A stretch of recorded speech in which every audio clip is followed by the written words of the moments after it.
Hello, gentle souls. This night, we settle into the muted hush of a stone chapel, where the candles burn low, the air smells faintly of tallow and wet wool, and the mood is suspiciously celebratory. It is the Middle Ages, and you are about to get married. You probably would not, given the circumstances, especially if you enjoy choosing your partner, having private conversations, or understanding what the priest is mumbling in Latin. Now, before you get comfortable, take a moment to like the video and subscribe, but only if you truly enjoy what I do here.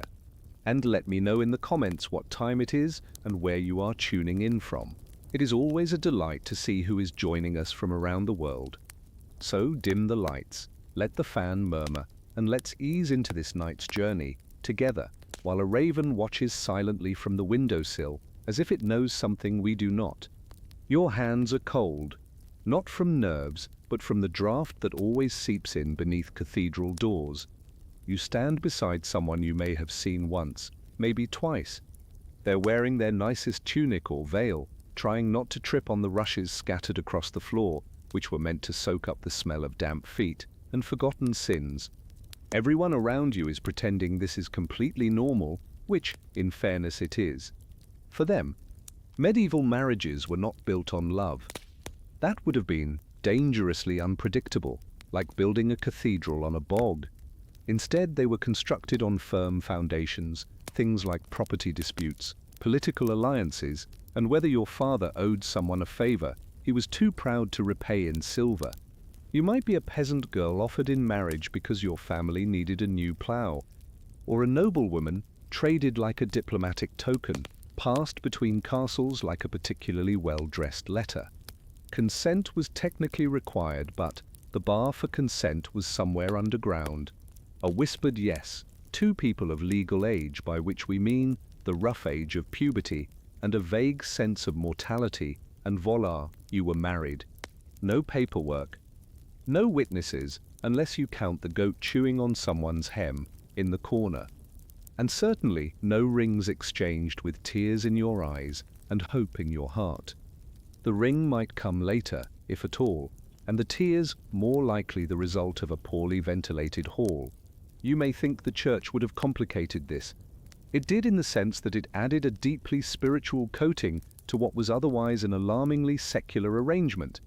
But for centuries, the church did not insist on a priest for the marriage to be valid. It merely frowned quietly, judgmentally, from the back pew. It was not until the Fourth Lateran Council of 1215 that the church officially tried to get ahead of these DIY weddings. They suggested public bans, meaning everyone had to announce the upcoming union in advance. This, like many medieval suggestions, was largely ignored, if inconvenient. So here you stand, probably not in love, possibly not sure what your new spouse looks like under that particularly ambitious coif, and entirely uncertain what happens next.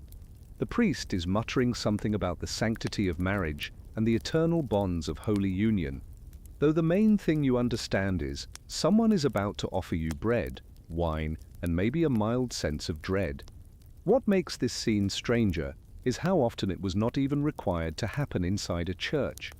Plenty of couples got married outside, literally just outside the church doors, sometimes on the threshold, sometimes under a tree if the weather was mild and the priest had weak knees. The important part was the verbal exchange. I take you, or something close enough to that, in whatever local dialect still clung to the meaning. The vows were flexible and not necessarily romantic. There were no promises of eternal affection. The wording might include phrases like, I plight thee my troth, which sounds like something from a fantasy novel, but really just meant, I give you my truth. Or more accurately, please do not sue me later. As long as both parties said something approximately binding, and preferably while looking each other in the eye, rather than at the chicken wandering between their shoes, it counted. And if you're wondering what happened if someone did not say their part aloud, well, historians still argue whether silent vows were valid.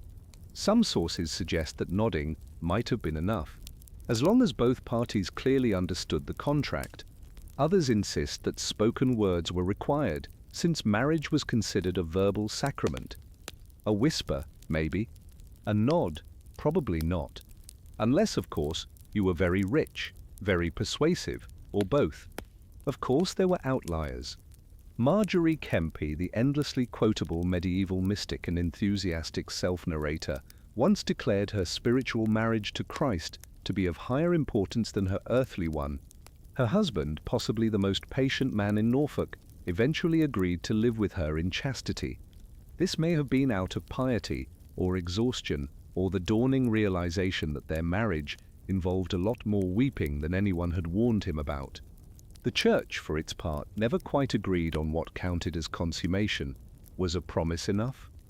A shared bed? Physical intimacy?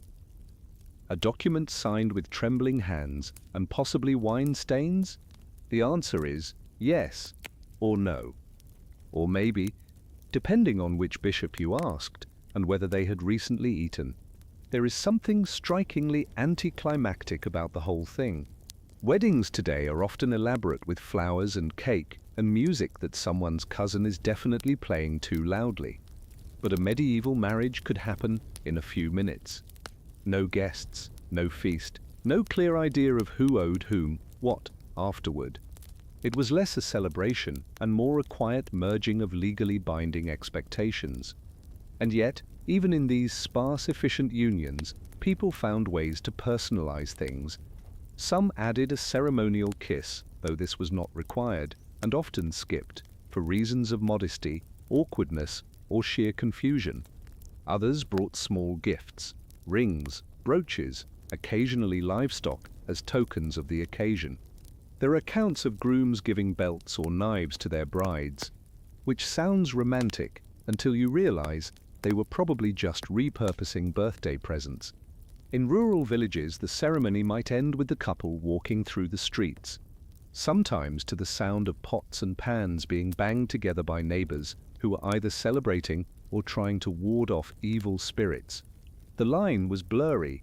Most village traditions were a little bit of both, and sometimes there was simply nothing. A quiet exchange of vows in a field. No witnesses but the wind, and maybe the raven sitting silently on a fence post, blinking at nothing in particular.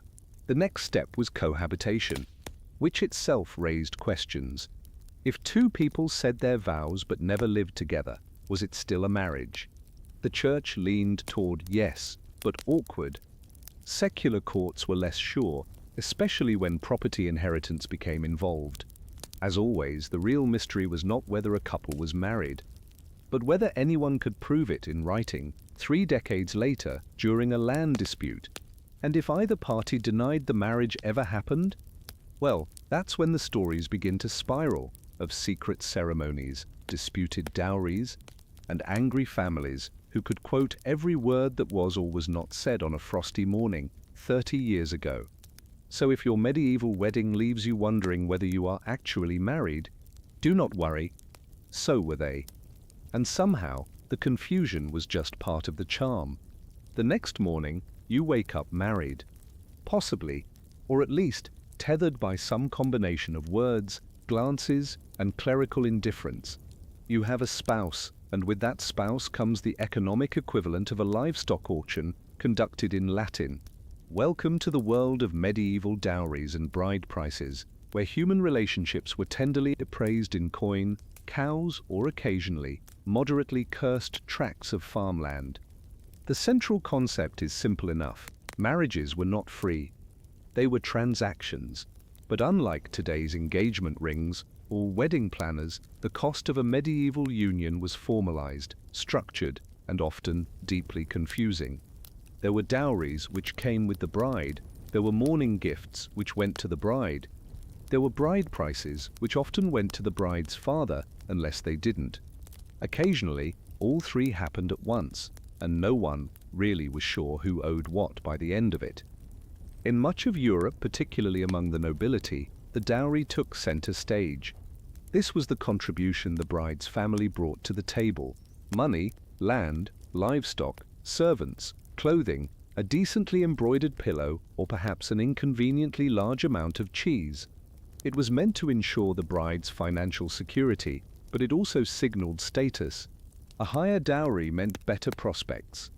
A lower one might indicate the bride's family was either financially challenged or very eager to see her married off before anyone asked too many questions. Sometimes the dowry stayed with the couple. Sometimes it went directly to the groom's family. And sometimes it just vanished into the ecclesiastical ether, paid to the church as part of a particularly pious or guilt-ridden arrangement. The details were usually written down if anyone could write and stored somewhere safe, like under a candle or inside a chicken coop. The fringe twist to this already convoluted system was the concept of mourning gifts. In theory, after consummation, the groom would present his new bride with a gift land, maybe, or cash, possibly a well-meaning goat. This was meant to reassure her of her status and her economic future. In practice, it was occasionally forgotten, frequently contested, and sometimes replaced with a vague promise of, "I'll totally give you that field later," followed by decades of marital silence. Then there was the bride price, a sum paid by the groom, or his family, to the bride's kin. It sounds generous until you realize it functioned less like a gift and more like a formal purchase agreement. The woman, after all, was now leaving one household for another, and a family had invested years of food, effort, and resources into her upbringing, and like any decent medieval trade, they wanted a return on investment. Historians still argue whether the bride price was meant to reflect the woman's value, compensate her family, or just serve as a deterrent to elopements. Some say it upheld patriarchal control. Others believe it provided social stability. All agree. It got dramatically more complicated when love entered the picture, because nothing ruins a tidy economic exchange like romantic feelings. The economic dance became particularly intricate among the nobility. A marriage could involve months of negotiation, each side sending envoys back and forth to discuss who owed whom what, and whether a strip of orchard counted as a full acre if half of it was underwater. These dowry talks were not conducted with joy. They were undertaken with the grim determination of a tax audit. And if the dowry wasn't delivered in full, the marriage could be delayed, voided, or dramatically restructured. One particularly uninspired option was the conditional marriage, a union that would only be fully valid once the full dowry was paid. In other words, congratulations, you are married, but only provisionally, like a software demo. Of course, among peasants, things were simpler, and somehow more chaotic. Peasant dowries were often small, symbolic, or entirely missing. A pig, a patch of barley, a promise, maybe, scrawled on a bit of bark. In some regions, the dowry system was replaced, or sort of accompanied by labor exchanges, one family agreeing to help with the other's harvest in exchange for the marriage. It was love, but with weeding. Even here, though, negotiation was key. A father might refuse a suitor until he promised to build a hut, provide winter wood, or survive 3 consecutive harvests without starting a feud. The standards were low, but they were persistent. The question no one ever really asked aloud was what the bride wanted. Her opinion was occasionally sought, but more often considered optional. If she came from wealth, she might be consulted. If she had brothers, she was largely invisible. If she had no dowry at all, her best hope might be a spiritual union with a monastery wall. One notable fringe belief in some regions held that the success of a marriage could be predicted by how the dowry was delivered. If the coins arrived wrapped in linen, the union would be peaceful. If they were delivered in a wooden box, the couple would argue. If the money came in a bag, carried by a one-eyed mule, someone in the village was going to drown. This belief didn't appear in church doctrine, but it was surprisingly hard to shake. Dowry disputes also led to some spectacularly awkward court cases. A bride whose husband died suddenly might try to reclaim her dowry from his family, only to be told it had been converted into pious donations or necessary livestock improvements. In return, she might offer her husband's deathbed words as proof. He said I could have the north pasture. The court would nod, solemnly, pretend to understand, and then consult a raven who had been loitering near the courthouse window for the last hour. And yet, for all the drama, these economic arrangements were taken deadly seriously. Dowry contracts were sometimes sealed with wax, guarded by clergy, and stored in locked chests. Entire villages might remember what was promised, and spend decades reminding the couple of their unpaid debts. If someone tried to shortchange a bride's dowry, the resulting scandal could ripple through a community faster than a broken well in August. There was even a specific genre of medieval art and literature devoted to mocking excessive dowries. Plays featured grasping fathers, disappointed grooms, and brides more interested in prayer than pillow talk. These served as a kind of emotional outlet for a society that had decided, collectively, that romance was a luxury, and debt was eternal. Perhaps the greatest irony was that the dowry system meant to protect and empower women often left them vulnerable. If a husband died and her dowry was gone, she could be left with nothing. If the marriage collapsed, she might have to choose between a humiliating annulment or a lifetime of arguments about who technically owned the second-best blanket. And yet, some managed to turn it in their favor. A few noble women negotiated impressive dowries and clawed back rights, ensuring property reverted to them if their husband predeceased them. They were rare, but formidable, like swans. Elegant, calm, and capable of breaking your arm if annoyed. So yes, the bride price was wrong. Not just occasionally, but often. It was miscalculated, misdelivered, misunderstood. It turned love into ledgers, and people into parcels. But to medieval minds, that was just part of the math of survival. A good marriage required more than affection. It required documentation, witnesses, and someone willing to argue about barley yields at a family dinner. And sometimes, when all the money was counted, and all the contracts were signed, there was nothing left but silence. And perhaps the soft rustle of feathers as a raven settled on the roof beam, observing the economics of love with mild, expressionless interest. It is a common misconception that medieval noble marriages were solemn, romantic affairs held in echoing cathedrals beneath stained glass saints. In reality, most were closer to tactical chess matches, with the participants about as invested in emotional fulfillment as a barn owl is in embroidery. Land was the prize, titles were the currency, and love, if it showed up at all, was treated with polite suspicion, like a musician at a tax audit. Among the nobility, marriage was not just expected, it was required. It was how alliances were formed, wars avoided, and parcels of territory shuffled around like crumbling game pieces. A baron with 3 daughters and no sons wasn't worrying about their happiness. He was trying to ensure the northeastern boundary of his estate didn't accidentally become someone else's over the next generation. A nobleman might look over a map of eligible families and think not in terms of compatibility or affection, but of water rights and vassalage. Was there a castle? A forest? Access to a river? Did her family owe anyone a blood feud? Did the groom's great-uncle once insult the bride's grandmother during Lent? These were the courtship questions that mattered. The betrothal process itself was often a multi-stage negotiation carried out by intermediaries, usually elderly relatives with fading memories and very firm opinions. A prospective groom didn't need to meet his future bride. He needed to meet her estate manager, her father, and her father's lawyer. The bride, for her part, was often informed of the match well after the terms had been settled, sometimes after the ceremony. The primary tool of this arrangement was land. Not love letters, not poetry, just land. When nobles married, it was expected that property would change hands, either temporarily or permanently. A count might trade a contested border village in exchange for marrying into a family with stronger claims to a title.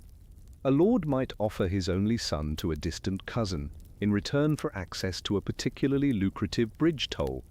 Historians still argue whether this obsession with land was purely pragmatic, or if it masked a deeper, almost spiritual belief in territorial legacy. Some argue that land was viewed as an extension of self, a nobleman without land being as existentially adrift as a goose without a pond.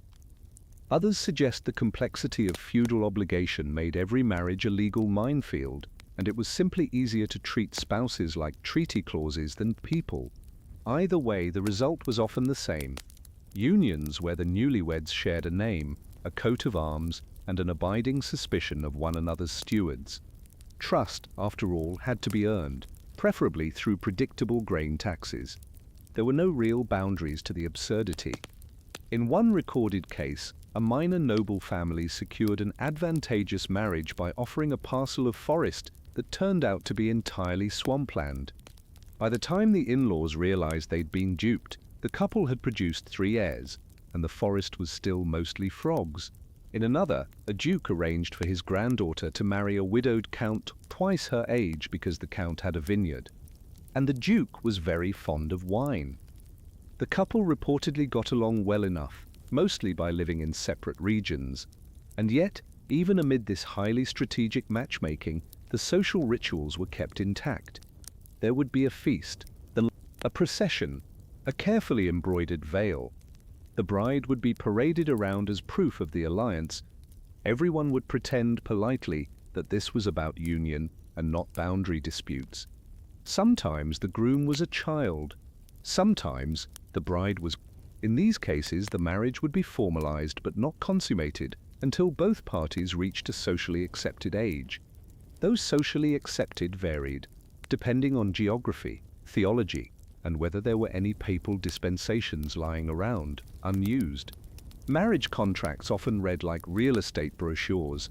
They specified dowries, inheritances, who owned which estate, if one spouse died, and what would happen if the couple failed to produce heirs. Some even included escape clauses. One particularly verbose agreement included a provision that the bride could return to her family if the groom ever took up alchemy in earnest, which apparently had happened before. Of course, once the marriage was done, the real negotiations began. Who got to live in which keep? Who had final say over the peasants? Would her brother now expect hospitality every Lent, despite his fondness for playing the lute at breakfast? Would his mother move into the East Wing and begin inspecting the salt stores for signs of spiritual decay? The fringe beliefs that surrounded these unions were, as always, both colorful and widely accepted. In some parts of Europe, it was believed that if a bride tripped on the church steps, her family would lose land to the grooms within a year. In others, a groom who sneezed during the vow was fated to die before producing an heir, unless he sneezed twice, in which case the second sneeze cancelled the curse. This made for some very tense ceremonies during allergy season.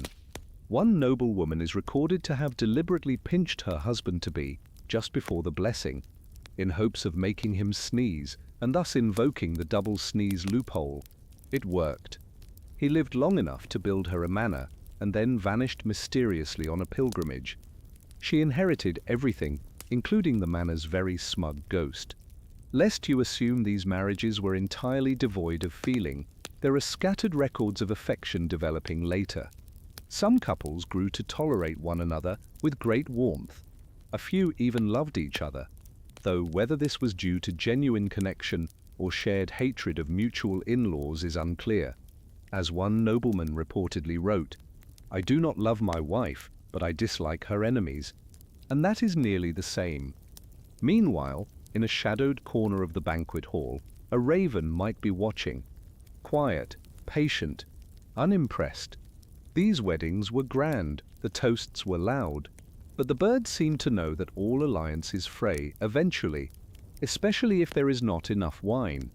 Occasionally, the system produced surprises. A nobleman might secretly marry a woman beneath his station, then hide the marriage to avoid scandal. The legal implications of these hidden unions were profound. If discovered, they could upend entire genealogies. If concealed well enough, they became the subject of whispered rumors, family feuds, and the occasional suspiciously timed monastery donation. And yet, even among the layers of transaction calculation and strategic bedding, some truths remained the same. People wanted security, families wanted stability, and no one wanted to be the last one without an heir when the harvest failed. So marriages were made, sometimes quietly, sometimes loudly, often with the enthusiasm of a person agreeing to host a relative for an undefined short stay. The couple might sit across from one another at a long oak table, nod once, and begin the next decade of shared silence. Separate projects and elaborate formal dinners. In time, they would be remembered, not for how they felt about each other, but for what their marriage produced. Sons, daughters, treaties, vineyards, or simply a line in a charter confirming who now owned the disputed mill down by the river. And behind it all, under the rafters or perched on a high lintel, the raven would remain, not judging, just watching, perhaps even a little bored. By now, it might be tempting to assume that medieval marriage was a blur of goats, land transfers, and vague nodding. But just as you start to relax into the charming lawlessness of it all, the church steps in, gracefully, ominously, and carrying a scroll the size of a fire log. Canon law was meant to bring order, clarity, and sanctity to the institution of marriage. What it brought instead was a sprawling legal fogbank of rules, exceptions, and quiet theological panic. The Church, ever eager to define things with absolute certainty, began to refine its stance around the 12th century. Before that, marriage was mostly a private affair. If two people said their vows and no one objected loudly enough, they were married. By the 1100s, however, marriage had ascended to the status of sacrament, which meant it was now too holy to leave unsupervised.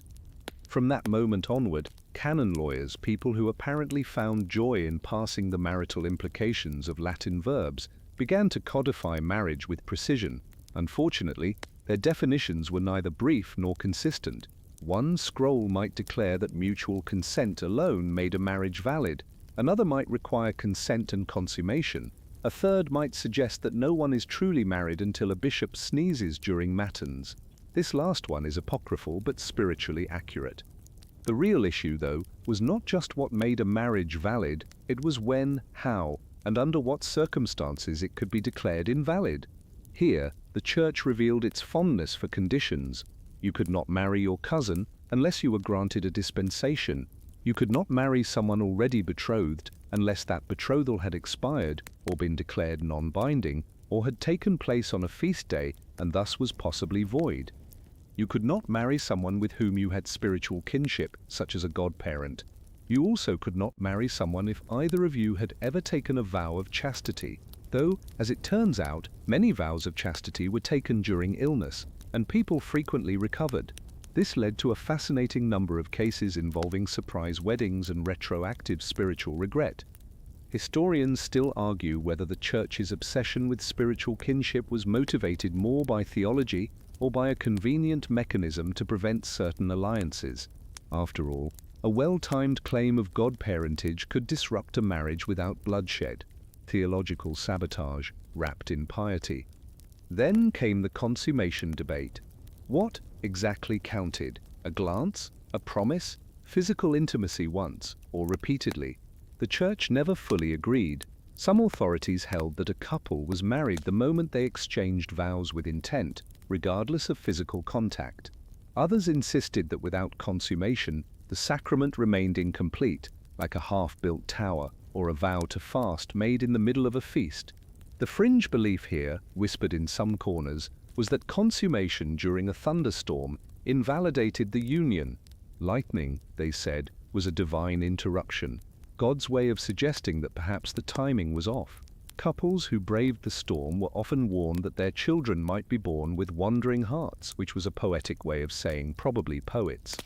Marriage was also forbidden during certain times of the year. Lent, for instance, was not marriage-friendly. Neither was Advent. There were entire months in which weddings were considered spiritually inappropriate. This may explain why certain months, May in particular, became so overloaded with hastily planned ceremonies that entire regions ran out of musicians and sober priests. Speaking of musicians, one must also consider the silent wedding, not silent in atmosphere but in vow delivery.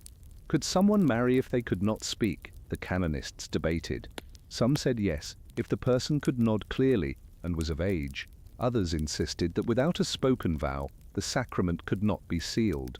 The result was a landscape where mute marriages occurred, but were occasionally annulled later on. the grounds that silence in the wrong key was not consent. And then there were the invalidations. If a marriage was deemed spiritually flawed, if a forbidden kinship was discovered, or a prior vow came to light, it could be annulled. Unlike a divorce, which was technically forbidden, annulment made it as if the marriage had never happened. This was often convenient for noble families seeking to rearrange alliances or discard problematic in-laws with ecclesiastical flair. There are surviving records of noble women writing directly to bishops, requesting annulments because their husbands were cold in body and indifferent in soul. Translated, he would not talk, he would not touch, and possibly he thought she was his cousin. The bishops, to their credit, often responded with pages of careful theological musings, followed by a judgment that essentially said, "We agree, but please do not tell anyone why." Perhaps the most curious outcome of canon law's grip on marriage was the rise of clandestine unions. Couples eager to avoid all the paperwork, family interventions, and cousin-related hiccups simply declared themselves married in private. Sometimes they had witnesses, sometimes they did not. But the Church, having stated quite clearly that mutual consent created a valid marriage, found itself unable to argue. This led to legal headaches, centuries in the making. Could someone claim to be married without a priest, if both parties agreed? Yes. Could they then backdate the marriage to avoid charges of fornication? Also yes. Could they then break it off and marry someone else? Possibly, but only if no one remembered the first marriage. Eventually, some dioceses issued orders requiring all marriages to be public and blessed by a priest, but enforcement was spotty. Love, or at least desperation, had a way of dodging canon law like a particularly nimble fox. Through it all, one constant remained: ambiguity. Marriage was sacred, but also strategic, spiritual, but also susceptible to loopholes. The law declared itself clear, while clerks and clergy quietly argued over margins, exceptions, and whether the bishop's niece had really married that widower from across the valley. And somewhere in the scriptorium, under a carved archway, or perched high in the beams above the altar, the raven sat motionless, unmoved by theology, unimpressed by paperwork, familiar with vows both silent and shouted, and the quiet unraveling of even the most solemn promises. The confusion was not a bug in the system, it was the system. Clarity was rare, but commitment was expected, and if your marriage started with a little canon law confusion and a faint suspicion that your spouse might be spiritually incompatible with your lineage, well, welcome to the club. Diani, you were now part of a grand tradition, 1 part sacred, 2 parts bureaucratic, and perpetually under review. Once the prayers had faded, the toasts gone lukewarm, and the last fiddler had collapsed somewhere under the trestle table, it was time for what everyone claimed not to be thinking about: consummation. Not a word medieval people often said out loud, but one they certainly obsessed over with the quiet intensity of a monk counting rosary beads during a thunderstorm. The bedchamber was no sanctuary. In many noble households, the newlyweds' first night together was a semi-public ritual, less an intimate beginning and more a theatrical performance for the benefit of family, household staff, and occasionally a bishop with an unusually high tolerance for awkward silences. This was the bedding ceremony, and if it sounds intrusive, that is because it absolutely was.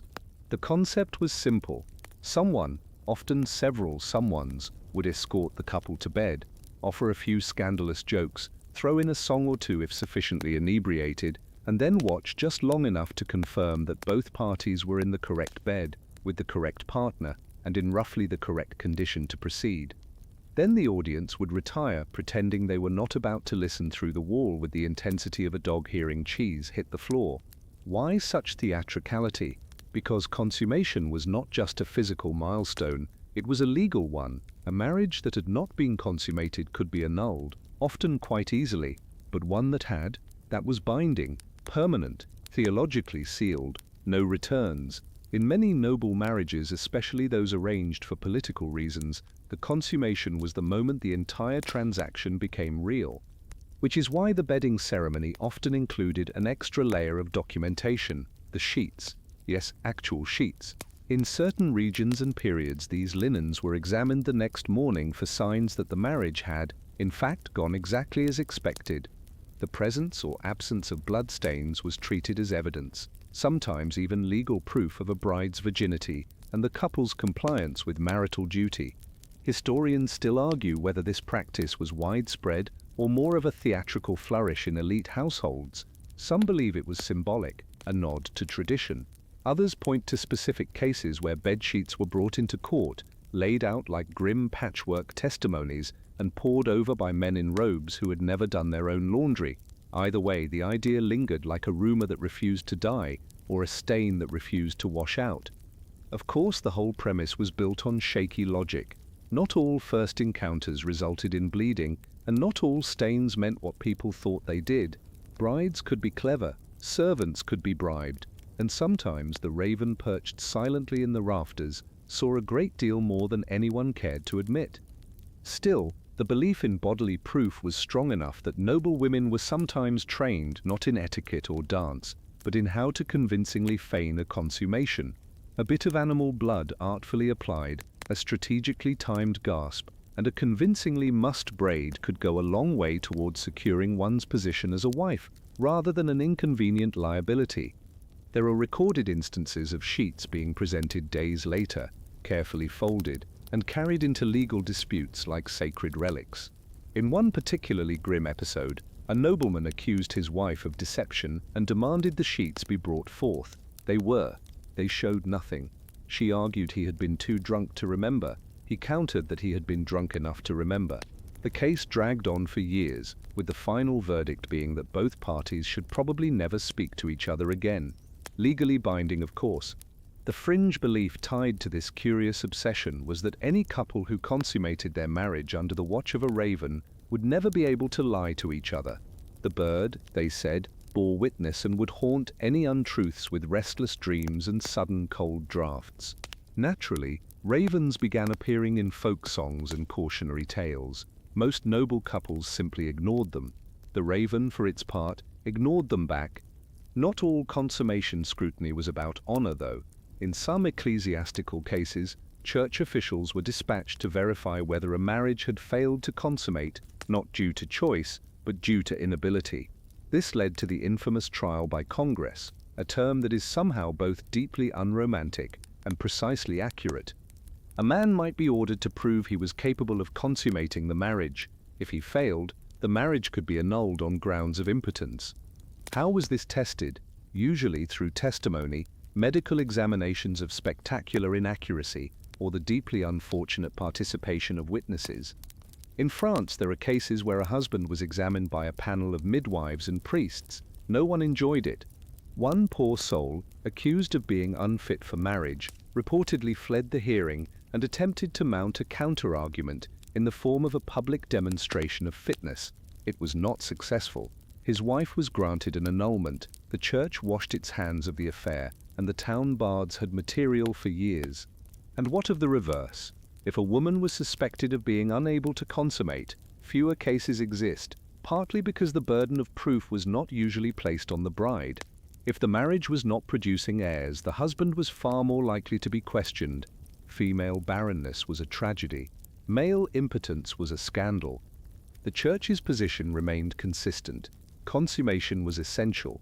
Without it, a marriage could be dissolved. With it, the union was indelible, even if the couple spent the next 40 years sleeping on opposite sides of the manor, communicating only through formal letters and passive-aggressive bread placement. This led to some fascinating workarounds.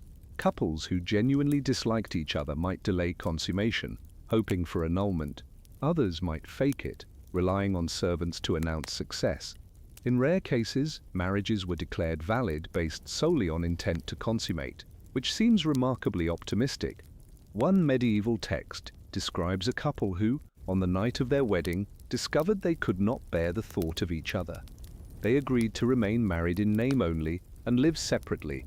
5 years later, the wife fell in love with someone else. When she sought an annulment, her husband insisted they had consummated the marriage, just not in a way that left evidence. The court ruled in his favor, possibly out of pity or sheer confusion. And always, there was the possibility of silence. Some couples consummated quietly, privately, and left no witnesses, no sheets, no servants, no songs, just a closed door and a long uncertain night. Those were the ones who faded from the records, leaving only rumors, unconfirmed heirs, and the occasional disputed estate. The bedding ceremony eventually declined. By the late medieval period, it was more likely to be symbolic: a quick toast, a candlelit procession, a few jokes. The sheets were no longer examined. The witnesses departed early, a bit more dignity perhaps, a bit less anxiety. Still no guarantee of affection.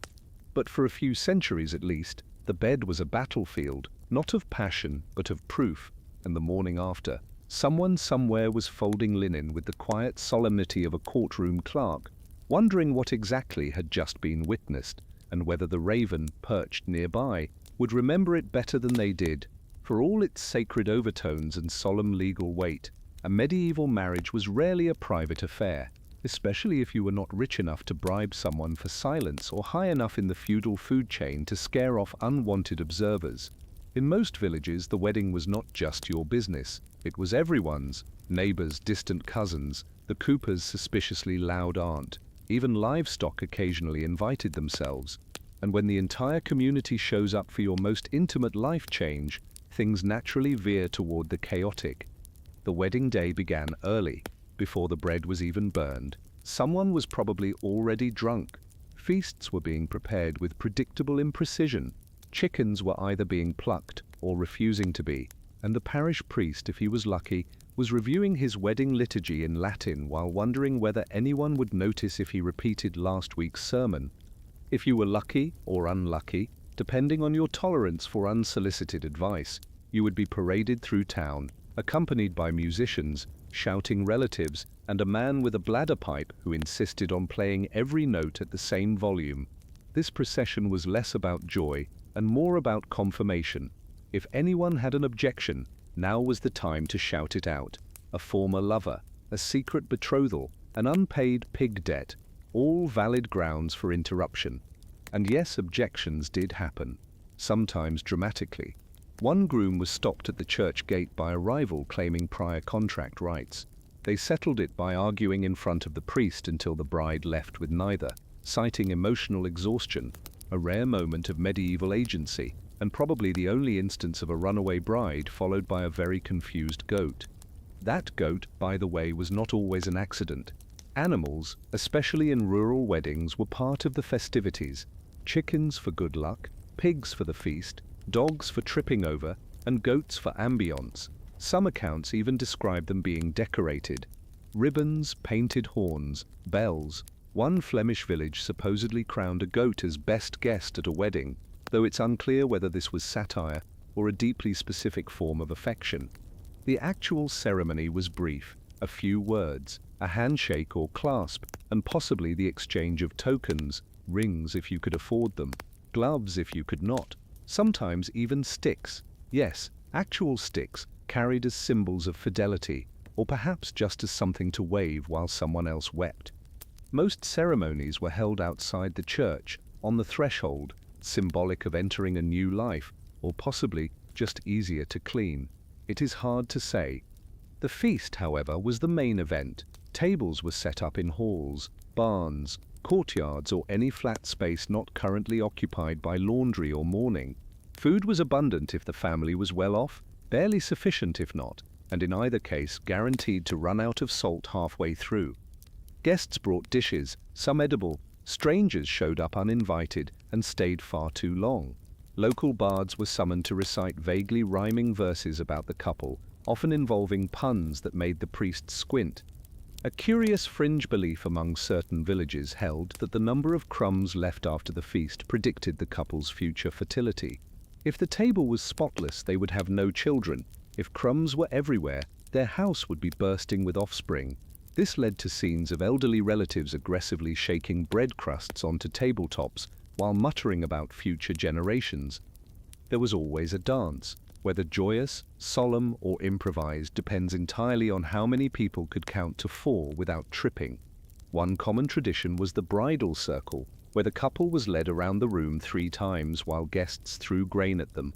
Symbolic of prosperity, though likely also a deeply enjoyable way to hit your cousin in the eye. Medieval dancing was rarely subtle. Stomping, clapping, shouting in rhythm. It was less ballet and more a group argument with melody. A few brave souls attempted lute solos, fewer succeeded. The rest nodded along as if that one note had not just murdered the concept of harmony. Wine flowed freely when available, mead even more so. Ale was the lifeblood of the average village celebration, and by the third cup, most guests believed themselves deeply wise and spiritually attuned to the occasion.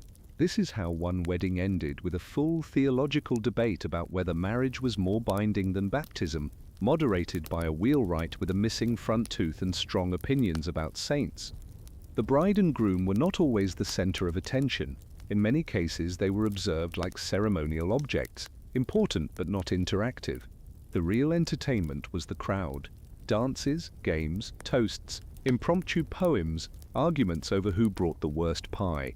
Some weddings included performances, jugglers, mummers. One documented wedding involved a man dressed as Death, dancing with a broom, unclear whether it was metaphor or merely the result of excessive cider. After the celebration, the guests would escort the couple to their new home or shared bed, depending on local tradition. There might be singing, possibly a torchlit procession. Occasionally someone carried the bride, occasionally someone dropped her. If she laughed, it was a good omen. If she swore, even better. Privacy was a privilege. In crowded villages, walls were thin and expectations thick. The couple was often surrounded, if not physically, then emotionally, by their community. It was not unusual for someone to tap on the door the next morning with bread, gossip, or both. Sometimes, someone collected the groom's shoes and hid them, a symbolic prank to mark his transition from bachelorhood to heavily supervised adulthood. Of course, not every wedding went smoothly. A few ended with arrests, some with disappearances. One tale from an English village describes a groom being carried off by relatives of a former betrothed mid-feast. The bride married his cousin instead, who had apparently been waiting in the wings with a bouquet and a sheep. And there were always those who objected after the fact. A distant relative who arrived late and declared the whole union invalid. A jilted lover who brought a dubious witness to claim prior intimacy. A mysterious figure in a hooded cloak claiming to be the groom's long-lost wife. These were rare, but always the highlight of the decade when they occurred. Through it all, the ceremony and its chaos carried a certain rhythm. Messy, joyful, scrutinized, and almost never private. A wedding was a village affair because marriage was not just about two people. It was about weaving another knot into the communal net. A net built of rumor, inheritance, obligation, and pies that should never have been attempted. The goat, now unadorned and chewing on someone's discarded garland, seemed unfazed.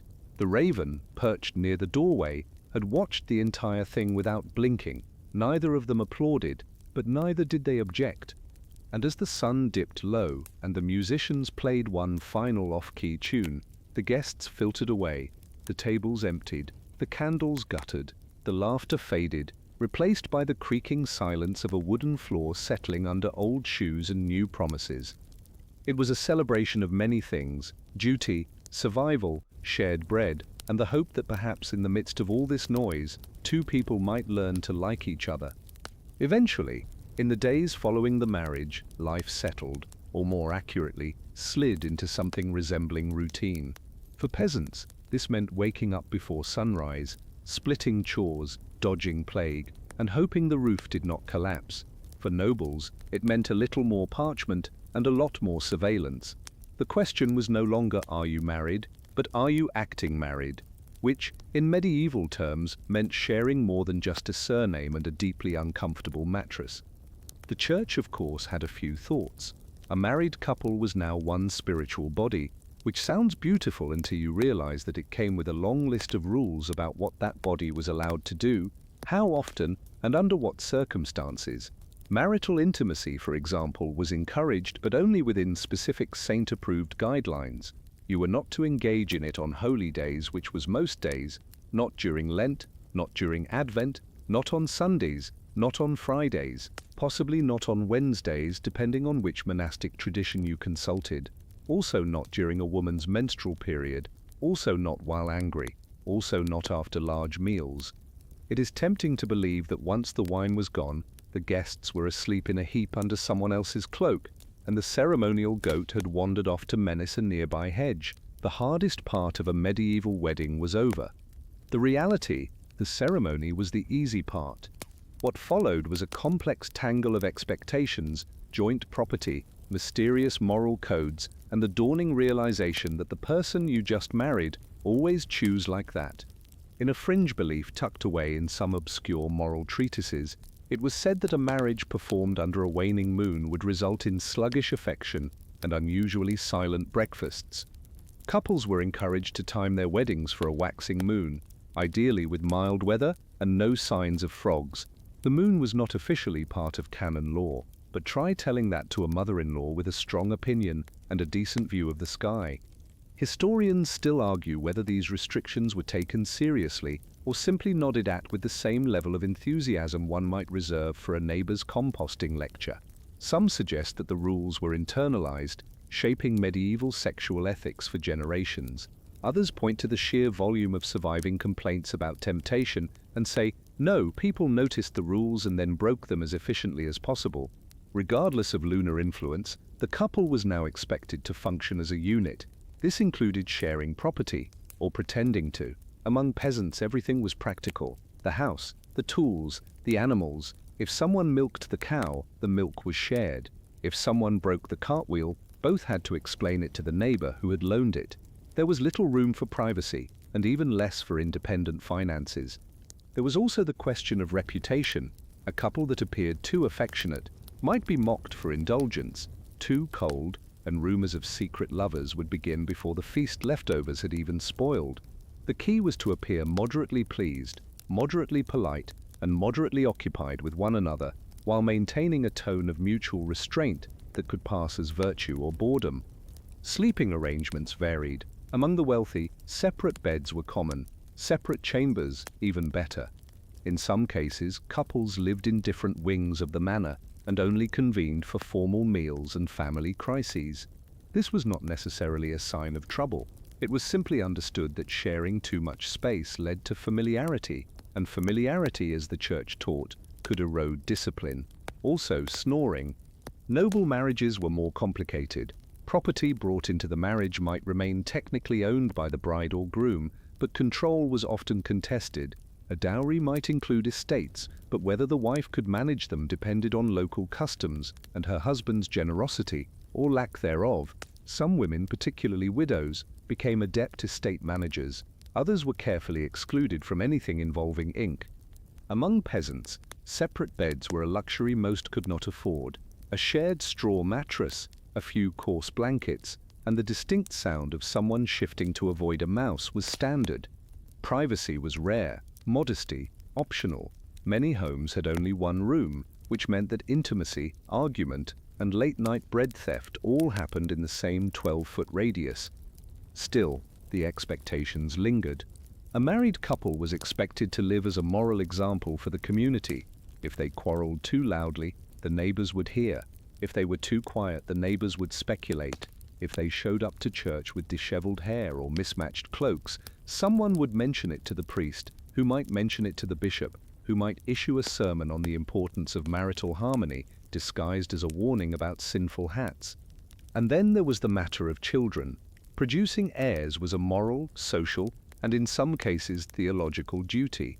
A childless marriage could be explained by illness, age, or bad timing, but only for a while. After that, people began to suggest prayers, herbs, or pilgrimages, sometimes all three at once, just to be thorough. The rare but memorable chastisement bench was occasionally deployed in some towns, literally a public seat where quarreling spouses had to sit side by side until they reconciled or agreed to whisper more discreetly. There is no evidence that it worked, but there is plenty of evidence that the raven who perched above it grew bored. One noblewoman reportedly traveled to 4 different shrines in a single year, drinking holy water at each one, while her husband stayed home to monitor the apples. He eventually wrote to the local abbot, asking whether the saints might prefer his presence instead. The abbot replied with a polite but ambiguous blessing and a list of fasting guidelines. Of course, not every couple lived together in harmony. Some barely tolerated each other. Some separated quietly. others loudly involving clergy, neighbors, and a goat who wandered through the proceedings with impeccable timing. In cases of severe discord, the church might step in with counseling. This often involved a priest reminding both parties of their vows while trying not to flinch during shouting. And amid all of this, the feasting, the farming, the faltering attempts at affection, there was always the quiet presence of something watching, not judging, not interfering, just observing. A black feather drifting near the hearth, a quiet blink from the rafters, the raven again, ever still. Its presence did not confirm success. It merely marked that something important had been attempted. That was enough. In one instance, a noble couple agreed to live separately for reasons unknown but well documented. When the husband died, his widow claimed the northern field, citing a verbal promise he had allegedly made during a particularly heartfelt sheep shearing. His brother disputed this, claiming sheep were not reliable witnesses. The case was settled when the bishop ruled in favor of whoever had the older boots, a phrase whose meaning is lost but likely metaphorical, one hopes. Marriages also bore the weight of inheritance laws. A wife might inherit her husband's property, but only if certain conditions were met. A husband might control his wife's lands, but only while she was alive, or unless her cousin objected, or unless someone found an older charter under the floorboards. Legal battles over post-marital property were not just common, they were practically expected. And yet, people managed. Somehow, they shared rooms, lives, burdens. They argued about bread and sheep and silence, and sometimes, against the odds, they built something that resembled affection, or at least a kind of weary, enduring loyalty, the sort that persists even when the roof leaks and the flower has gone grey. So no, the ceremony was not the hard part. The hard part was everything after, living together, surviving together, making the best of a choice that was often made by someone else during a particularly foggy morning and a less than sober feast. Ah yes, virginity, that delicate social construct with the structural integrity of wet parchment and the emotional weight of an anvil. A bride's virtue was considered her most valuable offering, right after her father's sheep and marginally before her table manners. Not that anyone could agree on exactly what it meant. By now, it should be clear that medieval marriage was not an experience one simply walked into. It was more like stumbling through a fog of legal parchment, community interference and candle wax, hoping not to trip over your own reputation. And few things were more scrutinized in that prenuptial haze than the condition known delicately, repeatedly, and with almost no anatomical clarity as maidenhood. The word virgin floated about in legal texts, sermons, folk songs, and the occasional insult, but definitions varied. For some theologians it meant no sexual experience whatsoever. For others, it was more of a spiritual purity, an internal condition that could theoretically survive certain technicalities. And then there were those who believed you could accidentally lose your virginity to a dream if the dream was vivid enough and included suspiciously warm breezes. Historians still argue whether the medieval world genuinely believed in a physical proof of virginity or simply performed the belief as a social necessity. There are records of midwives being asked to verify a bride's state before marriage, a task based less on science and more on the sort of confidence one might expect from a cheese merchant assessing a wheel by smell alone.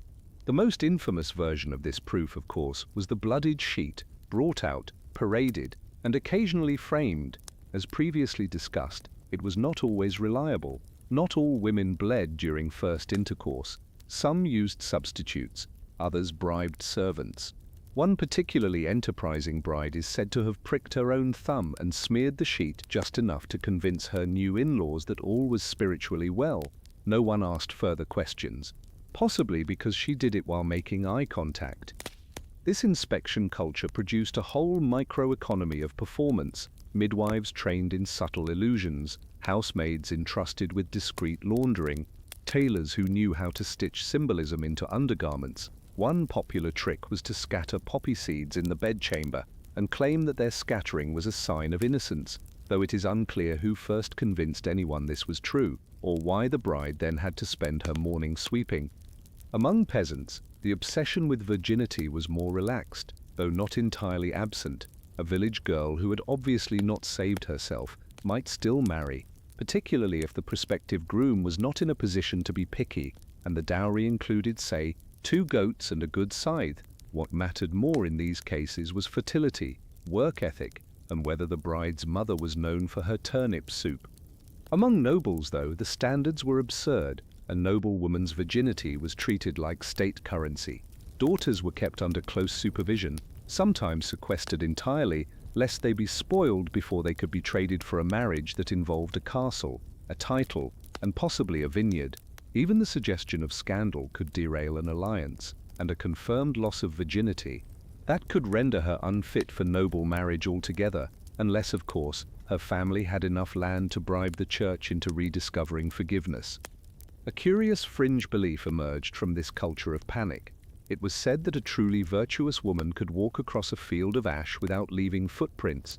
This test was never officially sanctioned, but one unfortunate bride was asked to perform it during a particularly grim feast. She succeeded, largely because the ashes were still warm, and she had the sense to wear her husband's shoes. Maidenhood was also linguistically slippery. Medieval Latin, with its fondness for euphemism, often used terms like untouched, unspoiled, or sealed. This led to a fair amount of confusion, particularly in translations where one scribe might declare a saint eternally virginal, while another, reading the same text, concluded she had merely been unusually polite. There were more whispers, too, that a chaste woman's reflection would appear twice in holy water, that her shadow would not pass over thorn bushes, that her hair, if burned, would smell of lilies. Unsurprisingly, none of these theories held up under scrutiny, but that never stopped people from lighting bonfires or holding buckets of water at arm's length with the solemnity of amateur theologians. Mistranslations crept into theology, folklore, and even legal proceedings. One recorded dispute involved a woman accused of not being a virgin because she had traveled widely. What she had actually done was visit 2 shrines with her aunt, but in the wrong dialect. Pilgrimage apparently translated to moral flexibility. Her case was thrown out after the bishop fell asleep during testimony, and the raven watching from the beam made a surprisingly loud squawk.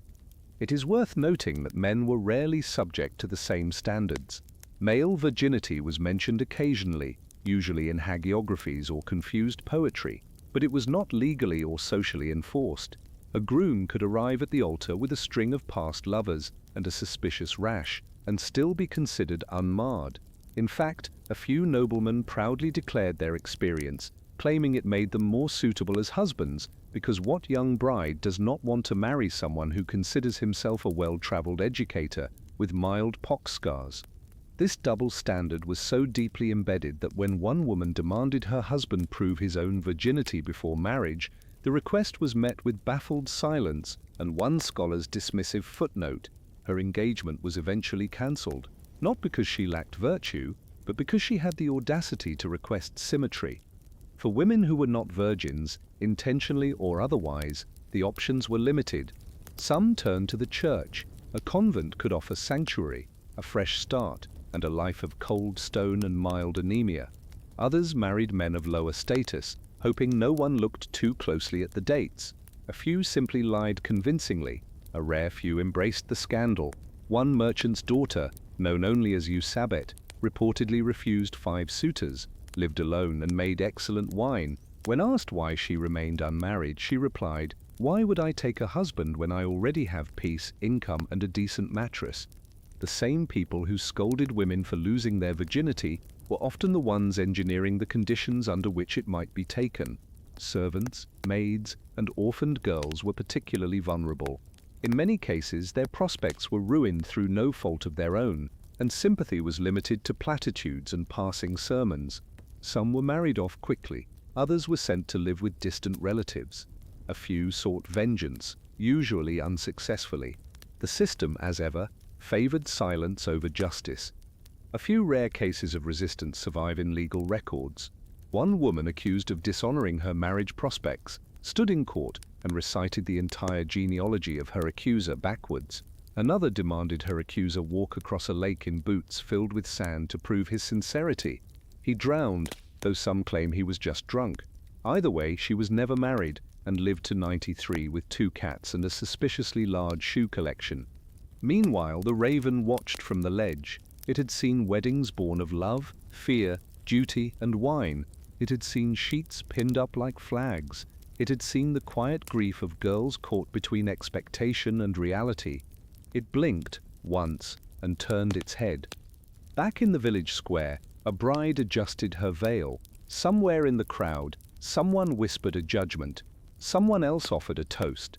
The goat wandered through unnoticed, gnawing on a garland, and another marriage began, built on the crumbling idea that purity could be measured and that value could be sewn into fabric. Of all the illusions the Middle Ages clung to, this was perhaps the most fragile, but it endured, as illusions often do, quiet, unquestioned, and upheld by people who found certainty more comforting than truth. By the time the wedding feast had congealed, and the goat had been gently ushered away from someone's ceremonial cloak, the question of tokens arose. Not emotional tokens, of course, material ones. Rings, jewelry, objects to prove that something sacred and legally binding had occurred. Something that could be admired, catalogued, and ideally inherited or disputed in court 5 decades later. Medieval rings were not mere symbols of romance. They were tangible evidence that vows had been spoken and were now enforceable by church, state, and the neighbors peering through the shutters. A ring could seal a contract, mark a soul, or, in some cases, start a scandal that would last generations. The shape was usually simple, a loop of metal, gold if you were wealthy, iron if you were practical, and copper if your priorities were somewhere between frugality and tetanus. The exchange of rings was not mandatory. In fact, many weddings, particularly among the lower classes, went forward without one. Rings were nice, but they were expensive, easy to lose, and occasionally cursed. That last part is not sarcasm. A fringe belief floated among certain corners of the countryside that rings could absorb the essence of failed marriages. Wearing a second-hand wedding ring, therefore, might mean importing someone else's bitterness, gout, or unresolved disputes over poultry. This belief was so persistent that a few brides refused heirloom rings entirely. One woman reportedly hurled hers into a nearby pond upon learning it had previously belonged to her husband's first wife, who had allegedly died mid-sentence. "It whispered to me," she said, which was either poetic exaggeration or an early sign of marital claustrophobia. Of course, not everyone could afford new rings, and reuse was common despite the risks. Rings were recycled through families, handed down by aunts with tight smiles and a fondness for reliving their own weddings through someone else's. The metals were soft, worn thin by decades of fingers and arguments. A few still bore inscriptions, Latin phrases, names, once simply the word try. No further explanation was offered or needed. The ring's religious importance grew over time. By the 12th century, church ceremonies began to incorporate formal blessings of the ring, transforming it into a sanctified object. It was not just a piece of jewelry anymore, it was a spiritual symbol, a visible sign of an invisible bond, and occasionally a magnet for small children and nosy ravens. Interestingly, the placement of the ring varied. The fourth finger of the left hand was popular, thanks to a widely repeated and entirely incorrect belief that a vein ran directly from that finger to the heart. Medieval anatomists, lacking Google and well-funded medical schools, repeated this charming myth with conviction.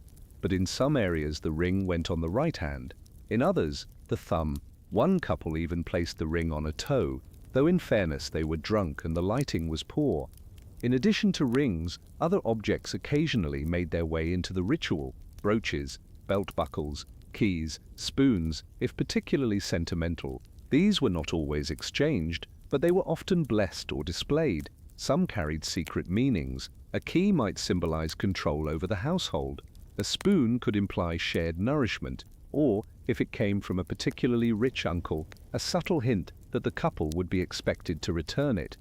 Then there were the relics, sacred items woven into marriage ceremonies to lend divine legitimacy.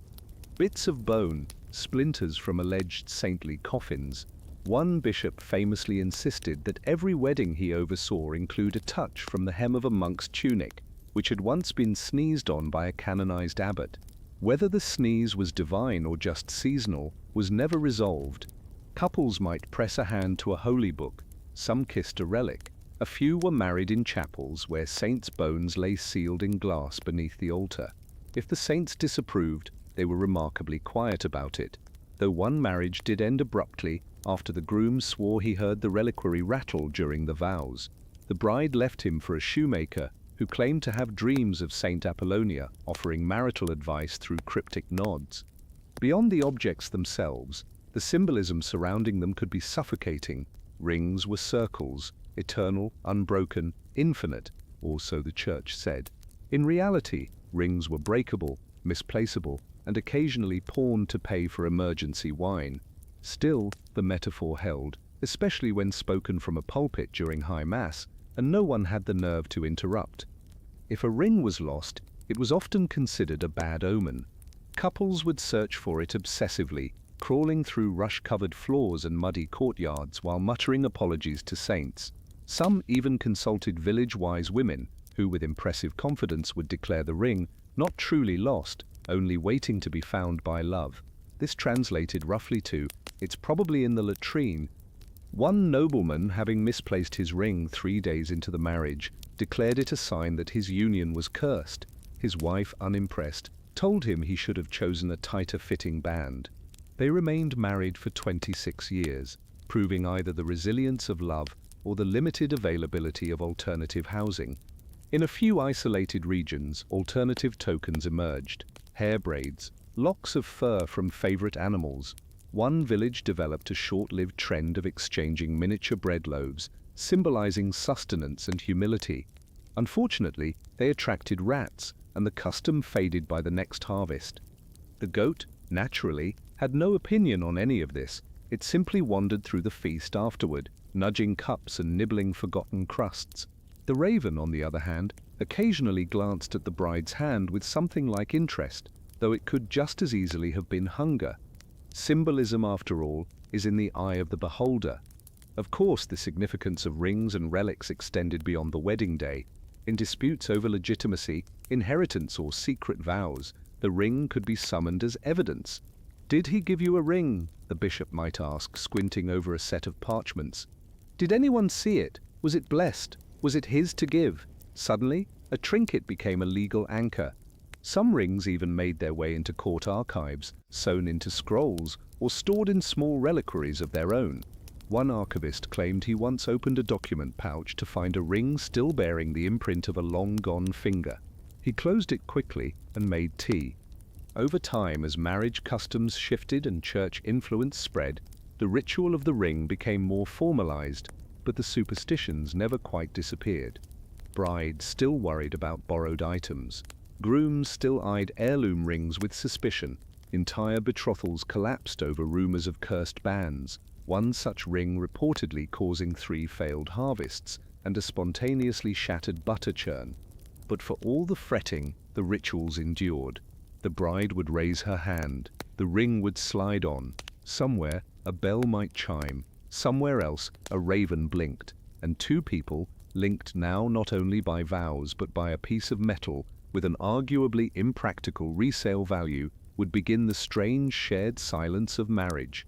The ring was not the promise, it was the placeholder, the portable proof, the thing you could point to and say, "See, it happened." Whether it stayed on the finger or ended up in a stream near a particularly honest duck was simply part of the larger mystery. Somewhere between the hurried vow exchange and the quiet resumption of weeding turnips, a medieval couple might pause to ask themselves, did that count? Were they married? Or had they simply engaged in an unusually serious conversation while standing near a cleric?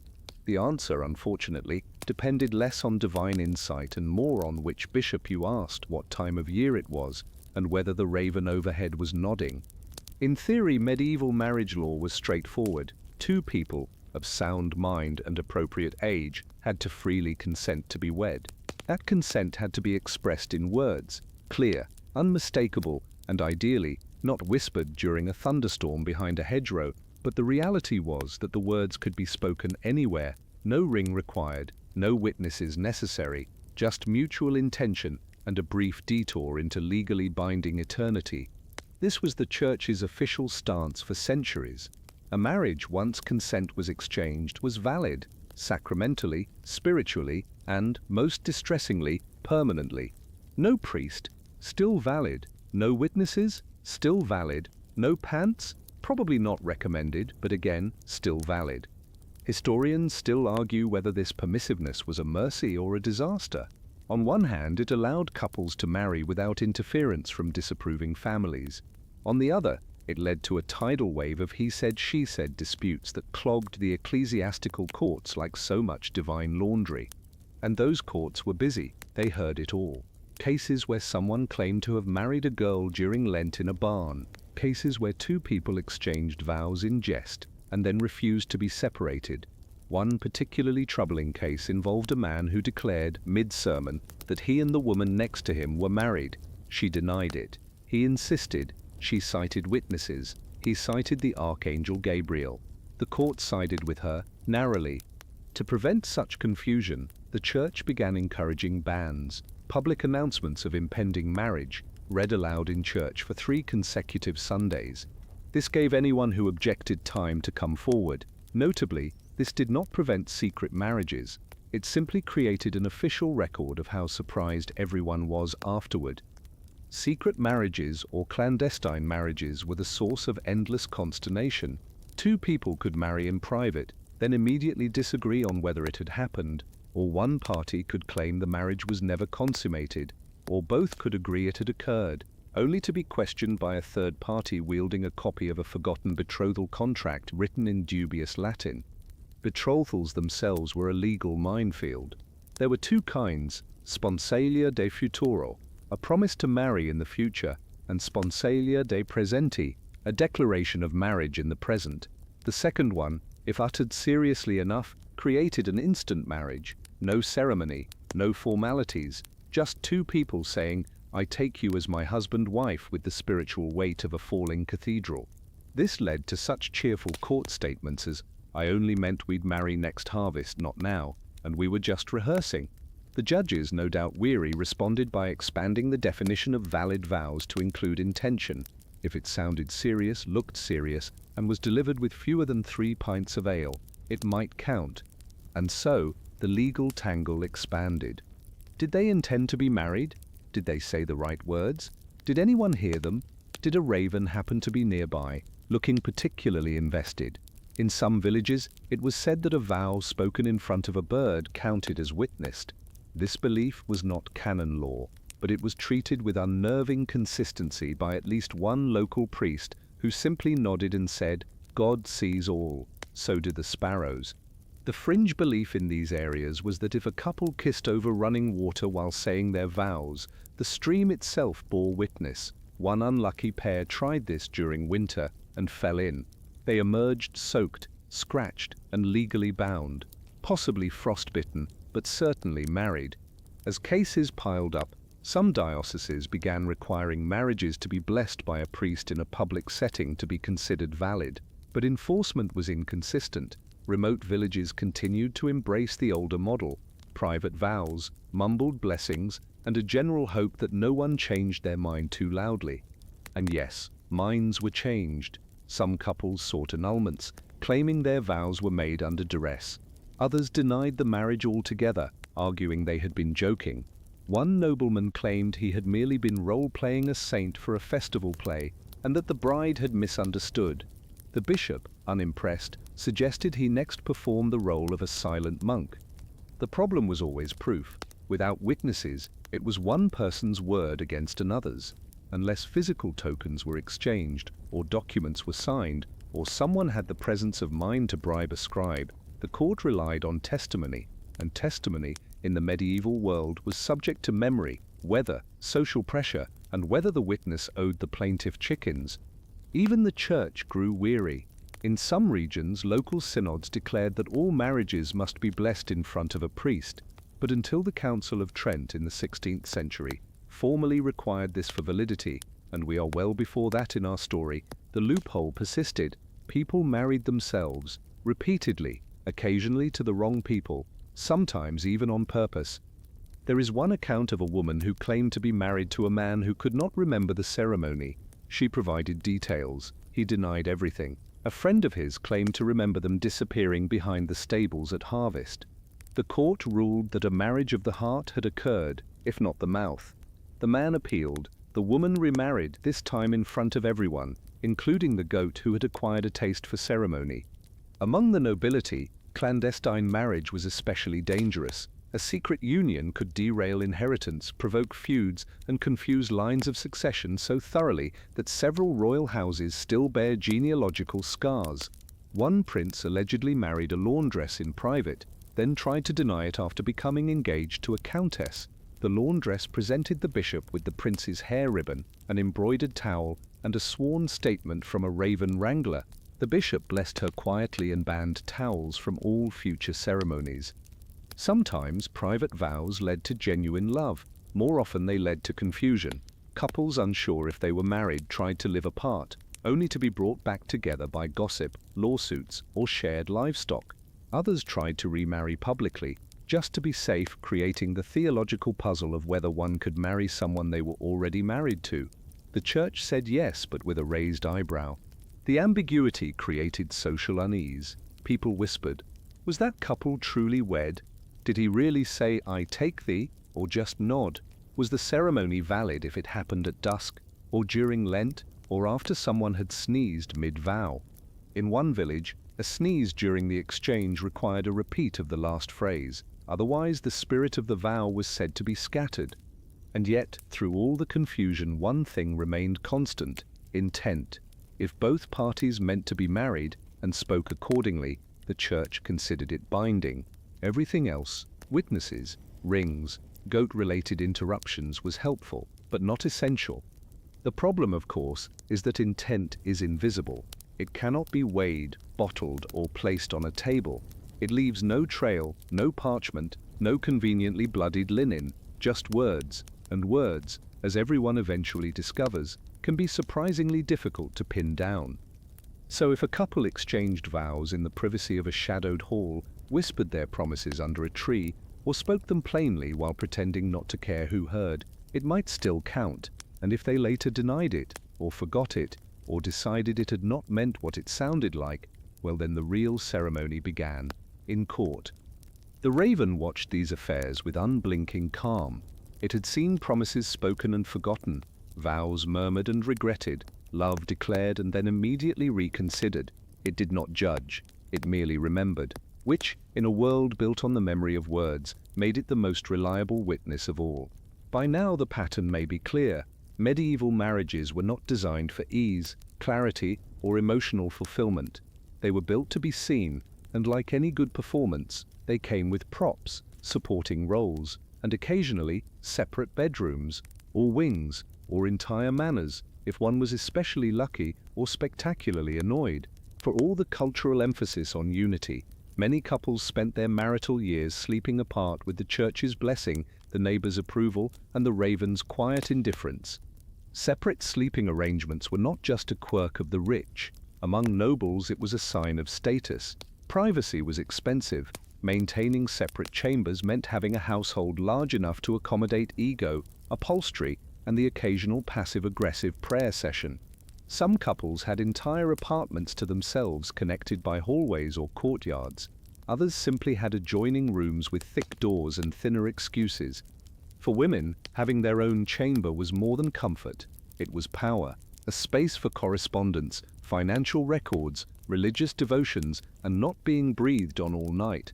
For men, it was sometimes a political necessity, especially if they held lands in different regions and needed plausible deniability about where they had last slept, and with whom. Among peasants, sleeping separately was less about politics and more about logistics. Most homes had one room, one bed, one blanket, 2 people, 3 goats. Privacy was something you borrowed for 5 minutes and then apologized for. Still, even in these cramped quarters, couples might take turns sleeping by the hearth, especially if one of them had been accused of snoring or being spiritually flatulent, a phrase that appears in exactly one surviving letter and should appear in more. Historians still argue whether separate sleeping quarters indicated affection, avoidance, or architectural convenience. Some believe noble couples chose distance for dignity, maintaining respect through absence. Others suggest it was more about scheduling. A husband rising for early mass did not want to disturb his wife's second dream about St. Lawrence's eyebrows. The Church did not oppose separate sleeping, as long as marital duties were fulfilled. This vague phrasing left room for interpretation. How often was enough? Weekly? Monthly? Whenever the bishop visited? There were no exact numbers, only warnings about neglect. Too much time apart, the Church warned, could lead to temptation, though frankly, so could too much time together. This tension gave rise to the concept of the marriage debt, a slightly alarming phrase used to describe the mutual obligation of spouses to provide intimacy. If one partner requested it, the other was expected to comply, unless they were ill, injured, or in the middle of Lent, and particularly worried about divine surveillance.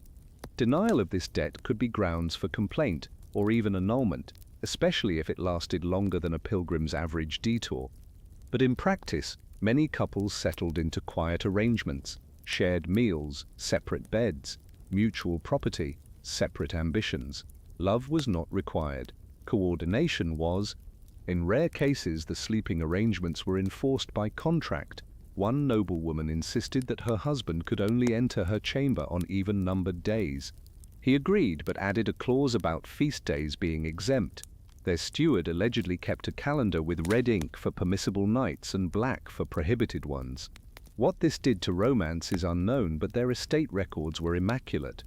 A fringe belief from the Bavarian countryside suggested that couples who slept facing opposite directions would live longer. This, naturally, appealed to couples who had already stopped speaking and were eager to appear virtuous while avoiding eye contact. Another version claimed that sleeping with one's feet uncovered invited demonic arguments. This may explain the particularly heated pillow-throwing incident at a wedding in 1324, after which both parties swore to sleep facing the wall until they were dead or forgiven. Even among clergy, the sleeping habits of couples were a concern. Confessors sometimes asked married parishioners how often they shared a bed. Too frequently might indicate lust, too rarely might indicate pride. The ideal middle ground was with intention but without enthusiasm, a standard that would later be adopted by certain provincial dance instructors. There are letters often veiled in metaphors and polite exaggeration that reveal how some couples missed each other deeply when apart. One knight wrote to his wife, "I long for the sound of your footsteps near my threshold," which is either very sweet or a subtle complaint about her tendency to hover. She replied, "My door remains unlatched, as do my affections," a line that has puzzled historians, poets, and locksmiths alike. Still, not all separations were logistical. Some were deliberate, strategic, a husband away on crusade, a wife managing a distant estate. In these cases, separate sleeping was an extension of separate living. What held the marriage together was not proximity, but paperwork, and occasionally, fear of scandal. One particularly infamous case involved a lord and lady who lived in opposite towers of their manor, connected by a single hallway they each refused to use. Meals were delivered to both wings. Messages were carried by servants instructed never to make eye contact. When the lord died, the lady sent his body a single candle and a note that read, "Rest now, I will have the eastern shutters closed." The goat, who had lived between the towers for years, was briefly considered the most stable resident. In village life, sleeping separately could be grounds for gossip. A wife who moved to her mother's house for a season was assumed to be plotting either divorce or soup. A man who slept in the barn was either sick, banished, or involved in unholy pacts with the cows. Reputation depended not just on what happened in the home, but on where it was assumed people lay down at night. And yet there is something oddly modern about these arrangements. Not all marriages were meant for nightly togetherness. Some people simply preferred space, quiet, the absence of snoring, the freedom to dream without elbows. In this way, medieval couples were perhaps more honest than their descendants. They knew that love was not measured by how many limbs tangled under a blanket, but by whether someone remembered to bank the fire and close the shutters before dawn. The raven, naturally, never shared its perch. It watched from beams, branches, and belfries. It saw couples grow apart and return together. It saw beds made and unmade. It never blinked when the candles were blown out or when the silence stretched too long. It simply waited. Because in the end, marriage was not defined by sleeping arrangements. It was a structure, legal, spiritual, social, that two people stepped into, willingly or not.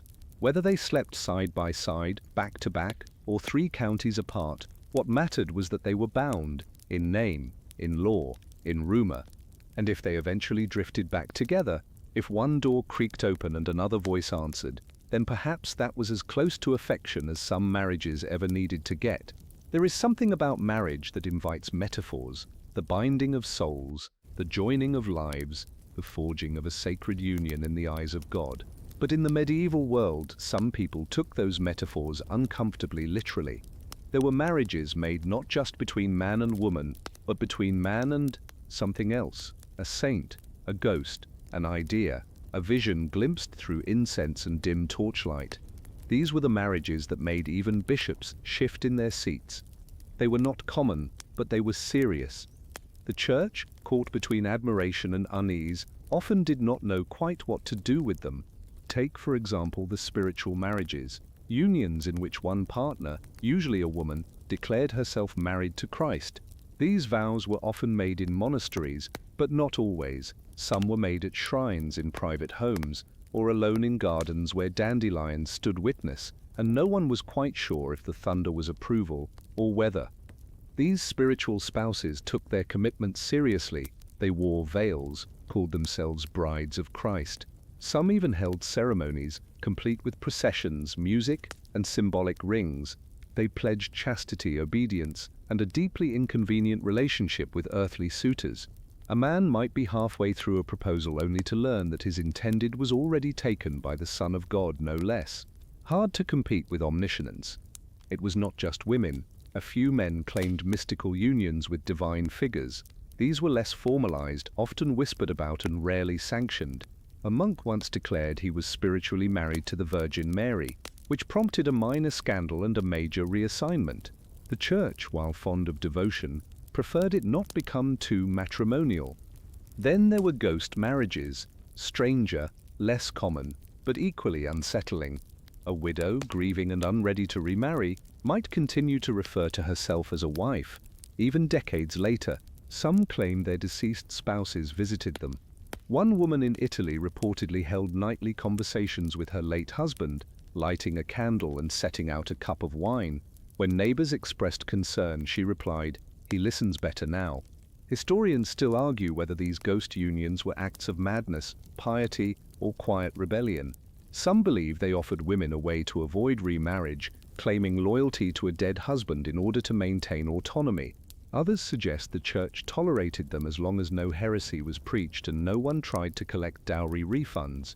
In a fringe tale recorded by a nervous cleric, a young woman in the Rhineland insisted she had been wed in a dream to the ghost of a knight.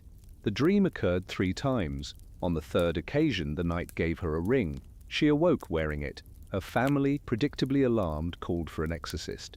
The local priest recommended a pilgrimage. The girl refused. She kept the ring, moved into a small house, and was later seen speaking to shadows with what was described as conversational affection.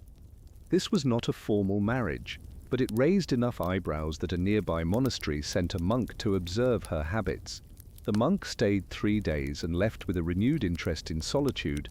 More common than ghost marriages were the so-called vota virginitatis, virginity vows. These were personal promises, often made by young women declaring their intention to remain chaste for life. Some were religious, others were more practical. A few were probably dramatic flourishes never meant to be enforced, until a helpful bishop overheard and took notes. The problem arose when these vows conflicted with marriage plans. A family might discover, too late, that their daughter had secretly pledged herself to a life of chastity. If the groom objected, the church might intervene. If he did not, the marriage proceeded under an agreement of celibacy. These marriages were sometimes called white marriages, named not for purity, but for the color of the sheets, which remained suspiciously unwrinkled. A few of these couples lived together peacefully. One famously wrote letters back and forth while residing in separate wings of the same manor. Another traveled together, sleeping under the same roof but in different rooms, accompanied by a goat with terrible timing and an apparent fascination with door latches. There were also marriages to saints, allegedly, mostly symbolic. A devout woman might claim Saint John as her spiritual protector and refer to him as her heavenly husband. This did not typically involve vows, but did involve regular prayer, minor shrine maintenance, and the occasional awkward explanation at social gatherings. The line between metaphor and sacrament was blurry. One nun was found carving her initials beside a carved heart and the name Jesus in the wood of her cell. When asked if she had made a vow, she replied, "It is not a vow, it is a certainty." The bishop, to his credit, nodded and changed the subject. For the church, these spiritual marriages were both beautiful and mildly alarming. They offered women a way to dedicate themselves entirely to God, bypassing earthly obligations, but they also placed women in a position of power, choosing their own path, their own rituals, and occasionally their own jewelry. Not all church officials were comfortable with this. Some theologians tried to codify it. Spiritual marriage, they argued, was not the same as sacramental marriage. It was mystical, not legal, not sexual, not subject to annulment or inheritance. But that clarity did not stop people from treating it very much like the real thing. People held on to their ghost husbands, their dream rings, their divine conversations, and sometimes they preferred them to actual spouses, who were, by all accounts, significantly more disappointing. There were even folk tales of people marrying personified concepts like peace, or silence, or time. One tale tells of a hermit who claimed to be married to solitude. He wore a ring made of bark, refused to speak for 17 years, and built a chapel for two, himself and the echo. When he died, the villagers found a raven feather tucked into his robe and a note that read simply, "I was not alone." Some saw these stories as madness, others saw them as metaphor. But in a world where marriage was often imposed, shaped by others, and tied to property more than affection, these spiritual unions offered something rare: control, the right to choose one's own devotion, even if the object of that devotion was invisible, dead, or divine. And so across the medieval world, quietly and with little ceremony, people forged their own paths. Some married saints, some never remarried. Some claimed nightly visits from spectral husbands who opened shutters and whispered that the cellar needed sweeping. The church observed, approved, occasionally disapproved, but mostly let it happen, as long as no one started charging admission. The raven, naturally, appeared in many of these stories, always quiet, always nearby. It was said that if you made a vow to a spirit and saw a raven immediately afterward, the vow was sealed. It did not matter if anyone else believed you. The raven had heard, and that was enough. So if someone sat alone in a chapel, murmuring to the shadows and wearing a ring no jeweler ever crafted, they might still be married, not in the eyes of the law, not in the parish rolls, but in the only place that truly mattered to them, in the hush between bell tolls, in the flicker of candlelight, and in the knowledge that sometimes marriage did not require a second person at all. One of the more useful features of a medieval marriage, apart from the occasional goat inheritance and access to someone's decent cloaks, was its traceability, or at least it was supposed to be.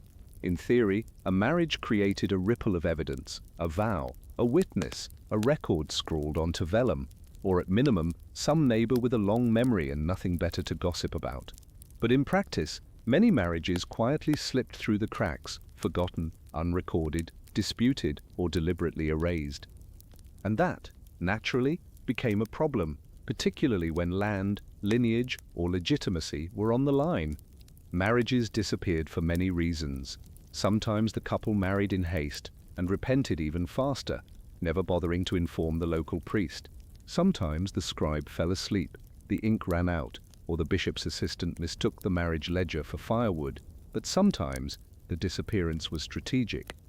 There were noble families who, upon realizing that a particular marriage was politically inconvenient, suddenly claimed it had never existed. The priest was mistaken, the ceremony was invalid, the bride was a cousin 7 degrees too close, or perhaps the groom had been underage, drunk, or possibly dead. Conveniently, no hard feelings, of course. Historians still argue whether such erasures were rare flukes or frequent tactics. Some suggest that political marriages were so common and annulments so useful that it was easier to treat the whole thing as a reversible arrangement. Others believe these vanished unions were symptoms of a record-keeping system that relied too heavily on wax seals, oral memory, and the hope that no one sneezed during the official signing. Occasionally, the erasure was enforced by the church. A bishop might declare a marriage invalid retroactively, often at the request of a wealthy or well-connected petitioner. Reasons included lack of proper consent, spiritual impediments, or the ever-popular pre-contract, meaning one party had secretly promised themselves to someone else beforehand. That promise, even if vague and whispered in a field, could be enough to erase an actual wedding. One infamous case involved a noblewoman who married in secret, then later found herself betrothed to a duke. When the earlier marriage came to light, she claimed she had been bewitched. A wandering friar supported her story. Her original husband was promptly sent on pilgrimage. The duke married her anyway. The friar was never seen again. The goat who had allegedly witnessed the first ceremony remained silent, as goats do. A fringe belief emerged from stories like this, that a marriage not written down could be undone by time, 7 years to be precise. If no record was kept and no children produced, the union was considered spiritually dissolved. This was not supported by church law, but it spread anyway, passed between firelight and flour sacks. Some couples even timed their separations to match the rumor, just in case. The real test of a marriage's reality was often inheritance. A widow claiming property had to prove she was in fact a wife.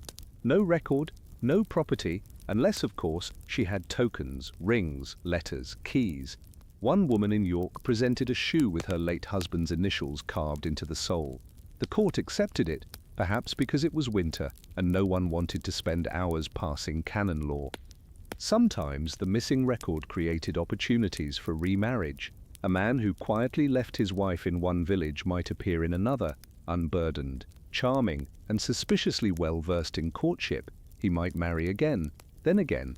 One bigamist in Flanders reportedly married 3 women in 4 years, all in towns whose scribes were either absent, drunk, or suffering from what was described as scriptural fatigue. When caught, he claimed he had believed each previous marriage to be symbolic. The court disagreed. He vanished shortly after, along with one of the wives and a mule with a limp. Marriages also vanished due to political pressure. A king might demand the annulment of a union that complicated his alliances. Nobles complied. The records were struck, or overwritten, or quietly misplaced. In one case, the charter for a marriage was found centuries later, repurposed as the lining for a church vestment. The names were still legible. The ink had bled a little. The metaphor, however, remained crisp.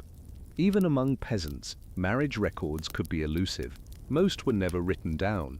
If a couple married in the eyes of the village, that was enough, until it was not. Disputes over land, children, or betrayal could drag old relationships into the light, where they were picked over by clerks and neighbors. One farmer, accused of abandoning his wife, claimed they had never spoken vows. She countered by producing a ladle he had carved for her. The bishop took this as proof of intent. The ladle is now in a museum, probably mislabeled.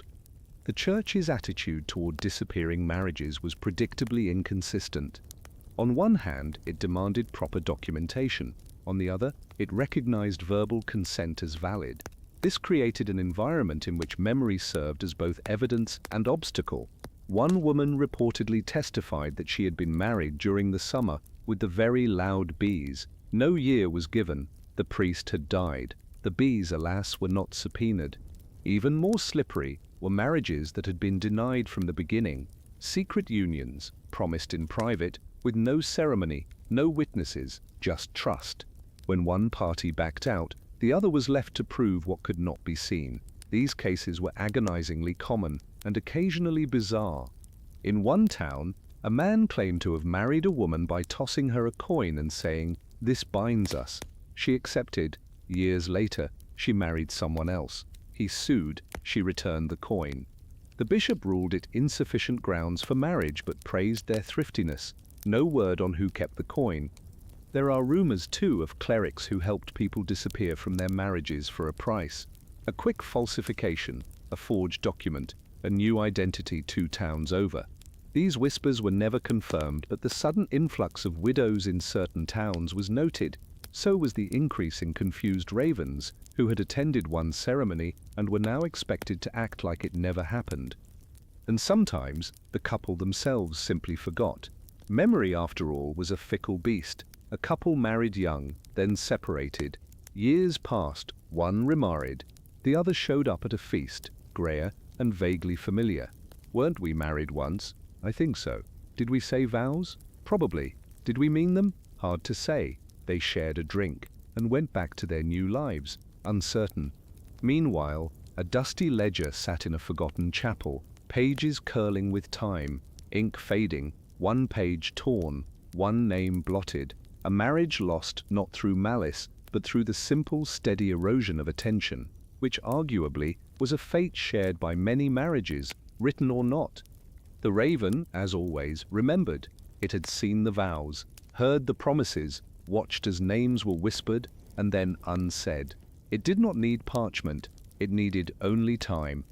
So yes, marriages disappeared.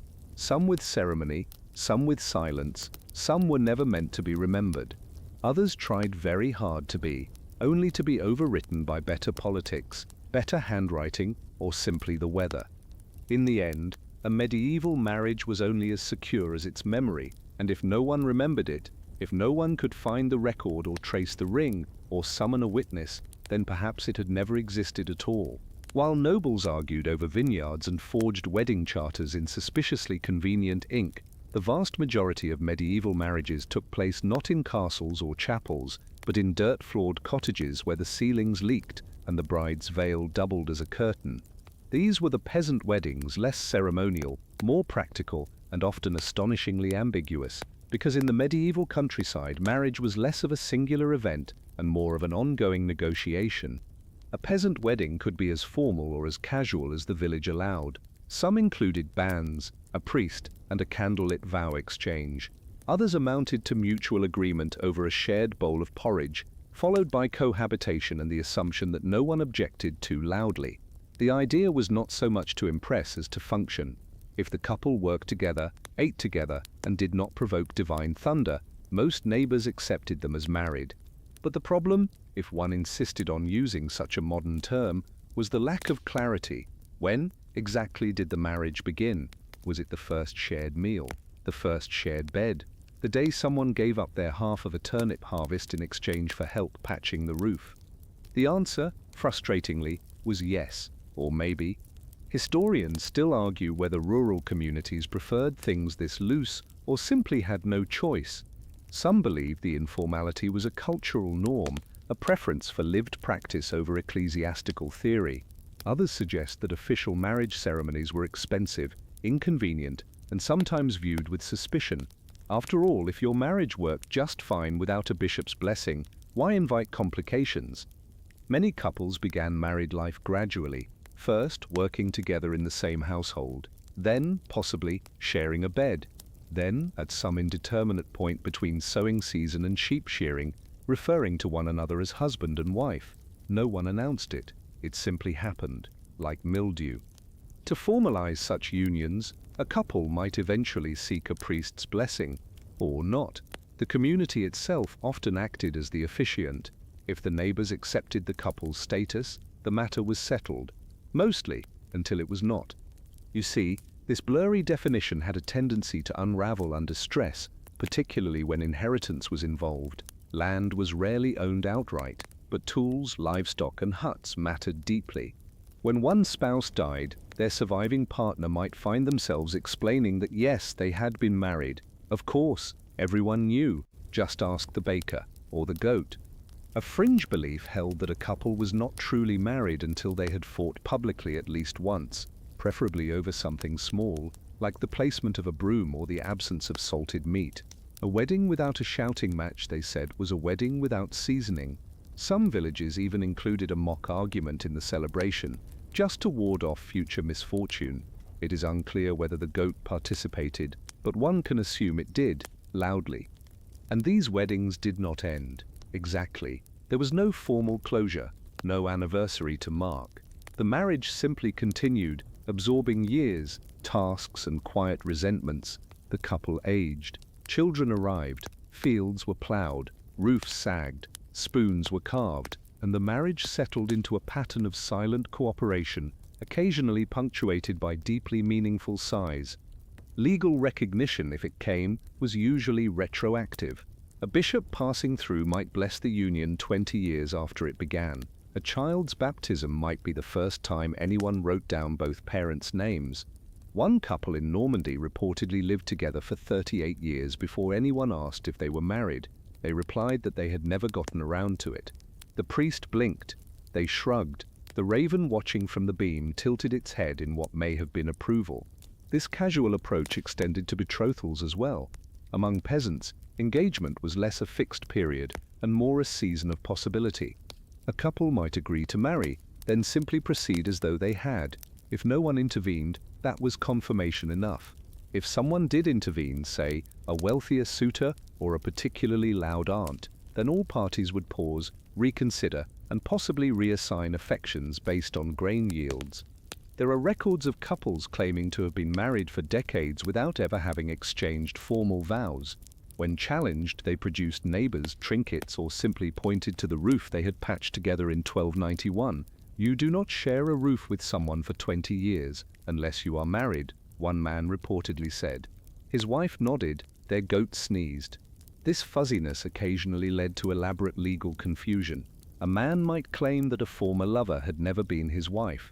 She would counter by producing a stool he had carved for her. He would deny its significance. She would cite the night they shared salted beans under the harvest moon. He would claim it was an act of generosity. The court, weary and unsure whether salted legumes constituted intent, would declare them functionally wed, a phrase no one explained. Sometimes the uncertainty was weaponized. A man facing fines or feudal obligations might deny being married to a woman who had clearly been managing his household since the fall of Acre. A woman might do the same if the man had debts, enemies, or a suspicious mole. These denials rarely convinced anyone, but they bought time and occasionally earned a goat. And yet, despite the messiness, there was something enduring about peasant marriages. They lasted not because of ceremony, but because of necessity. Daily life required partnership. Survival demanded compromise. Romance was rare, affection a luxury, but companionship, that was vital. A pair of boots repaired for one another, a meal shared in silence, a back rubbed after a long day in the field. These gestures mattered more than rings or bands. They were the currency of rural marriage, small, consistent, and nearly invisible until they stopped. Sometimes, these unions included real affection, a joke passed back and forth, a nickname, a shared glance when the goat did something stupid again. Other times, they resembled polite cohabitation, not hostile, not passionate, just two people occupying the same space, tending the same plot, aging at approximately the same speed. One rare letter from a peasant woman to her husband reads, "The barley is late. I mended your shirt. I dreamed you were a stone, and I sat beside you." This, for all its dryness, may be one of the most romantic things committed to medieval parchment. Of course, not all peasant marriages were peaceful. There were arguments, fights, silent years. One man reportedly slept in the barn for an entire winter after a dispute over whether onions should be braided or piled. His wife, asked if she missed him, replied, "The goat stops chewing when I speak." He never did. But rarely did these couples separate. Partly because there were few legal means to do so, mostly because life left little room for starting over. Better to endure, to adapt, to assign new meaning to old habits, and let the marriage carry itself forward like a creaky wheelbarrow filled with potatoes and quiet resignation. The raven, of course, saw all. It perched above the hearth, watched the arguments, the reconciliations, the nights spent apart, and the mornings spent in silence. It remembered which couples made it work, and which merely made it to the next day. It did not judge, it simply observed, as marriages unfolded without vows, without records, without fanfare, just two people trying, failing, and trying again. So if the wedding never really began, it never quite ended either. It became part of the landscape, as steady as the rain, as necessary as firewood, as quiet as the moment when two people finish a task together and realize without speaking that they have done this 1,000 times before and will likely do it 1,000 times more. Time in a medieval marriage was not marked by flowers or anniversaries or whispered "I love yous" under moonlight. It was measured in more practical increments: how many harvests a couple had survived, how many roofs they had patched, and how many times one forgot to salt the cabbage. The milestones of marriage were not wrapped in sentiment, but in wool, candle soot, and a kind of resigned routine. And sooner or later, most marriages ended not with drama, but with silence.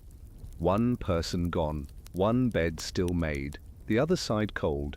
Spouses disappeared, some through death, some through war, some through the quietly tolerated act of simply walking away and hoping no one asked too many questions.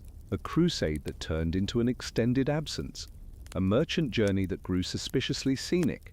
A sudden coughing fit that became a grave, and yet the marriage somehow continued, or at least the name did, wife of, husband to. That label often lingered far longer than the person it referred to. There was no divorce, not officially. The church, quite set in its ways, held firm that what God had joined together should only be pried apart by death, divine lightning, or the occasional suspicious annulment. Separation was allowed, but barely. You might sleep in different beds. You might glare across opposite ends of the field for 27 years, but legally, spiritually, eternally, married. One widow in Gascony reportedly waited 42 years for her husband to return after fleeing a rebellion gone wrong. He is merely delayed, she insisted, though she admitted she had not liked him all that much when he was punctual. She kept his boots by the hearth, his name on her lips, and a raven on the roof that refused to budge. Absence, she claimed, had improved his company immensely.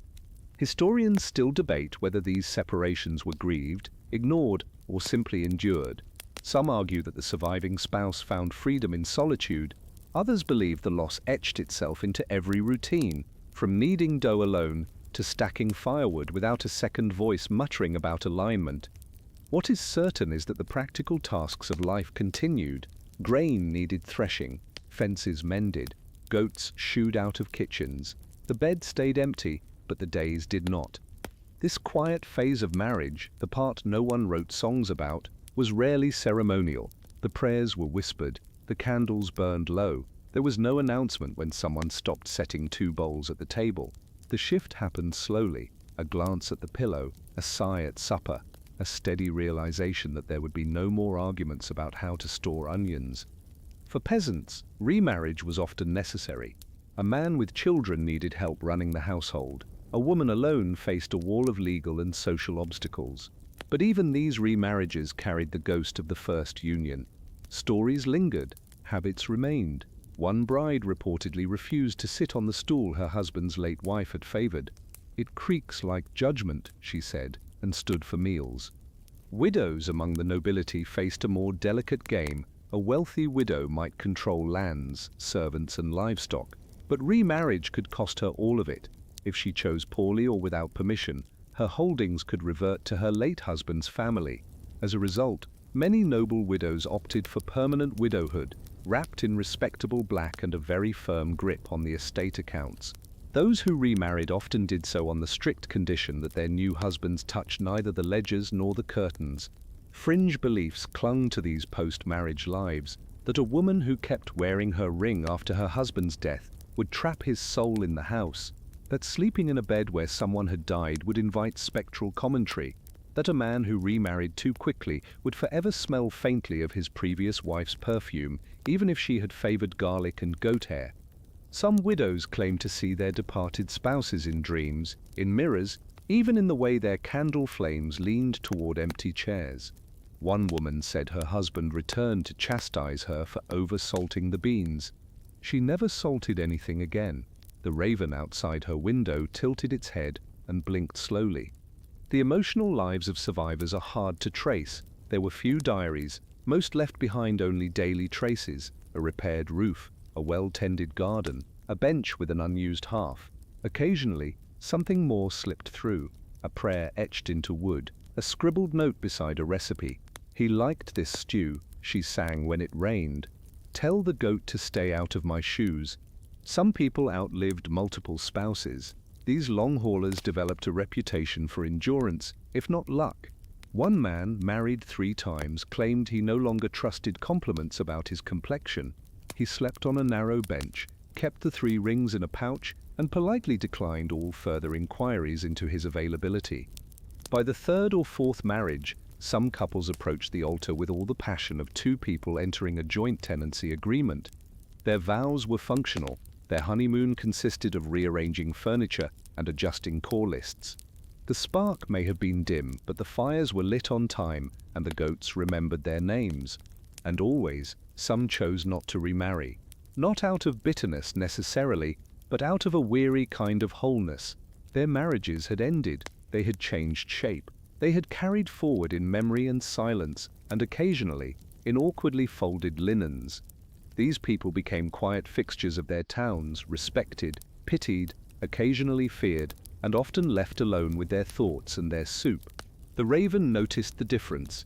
It perched closer, it blinked less, it saw the change in pace, the longer pauses before locking the door at night, the way one pair of boots now held a permanent lean. It never spoke, it never needed to. Some left the bed exactly as it had been, a preserved dent in a pillow, a neatly folded corner. Others remade it swiftly. New blankets, new position, new rules, no snoring allowed, even in memory, one woman declared, and sewed it into the hem of her sheets. There are no medieval manuals for how to fold a final blanket, or what to do with half a spoon set. No candlelit ceremonies for remembering which laugh lines came from joy and which came from decades of polite tolerance. Just quiet days, long evenings, the sound of one mug on the table instead of two. And yet, even those who began again, who remarried, restarted, relearned how to laugh with someone else, carried forward echoes, not grief, exactly, not even nostalgia, something quieter. The memory of a hand that once stirred the same pot, a voice that once muttered about rain, a footstep pattern that used to sync with yours before diverging somewhere just past the last frost.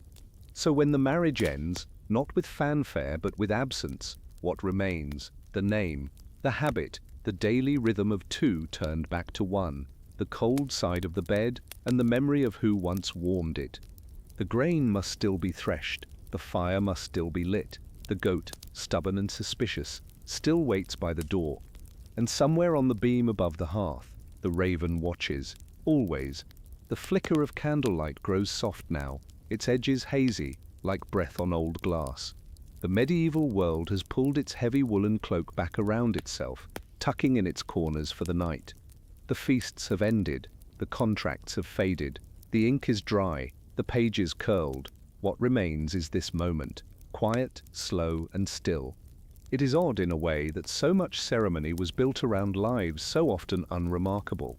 There were no fireworks in a medieval marriage, no surprise getaways, no champagne towers, just people, most of them tired, most of them hungry, trying to make it through one more frost. Their affection, if it came at all, grew in the spaces between chores, folded into corners, stirred gently into soup, or forgotten entirely, and that too was considered normal. You might imagine now a stone cottage at the edge of a village where the trees lean inward and the roofs slump under the weight of their own thatch. Inside, someone is adding another log to the fire, not out of romance but necessity.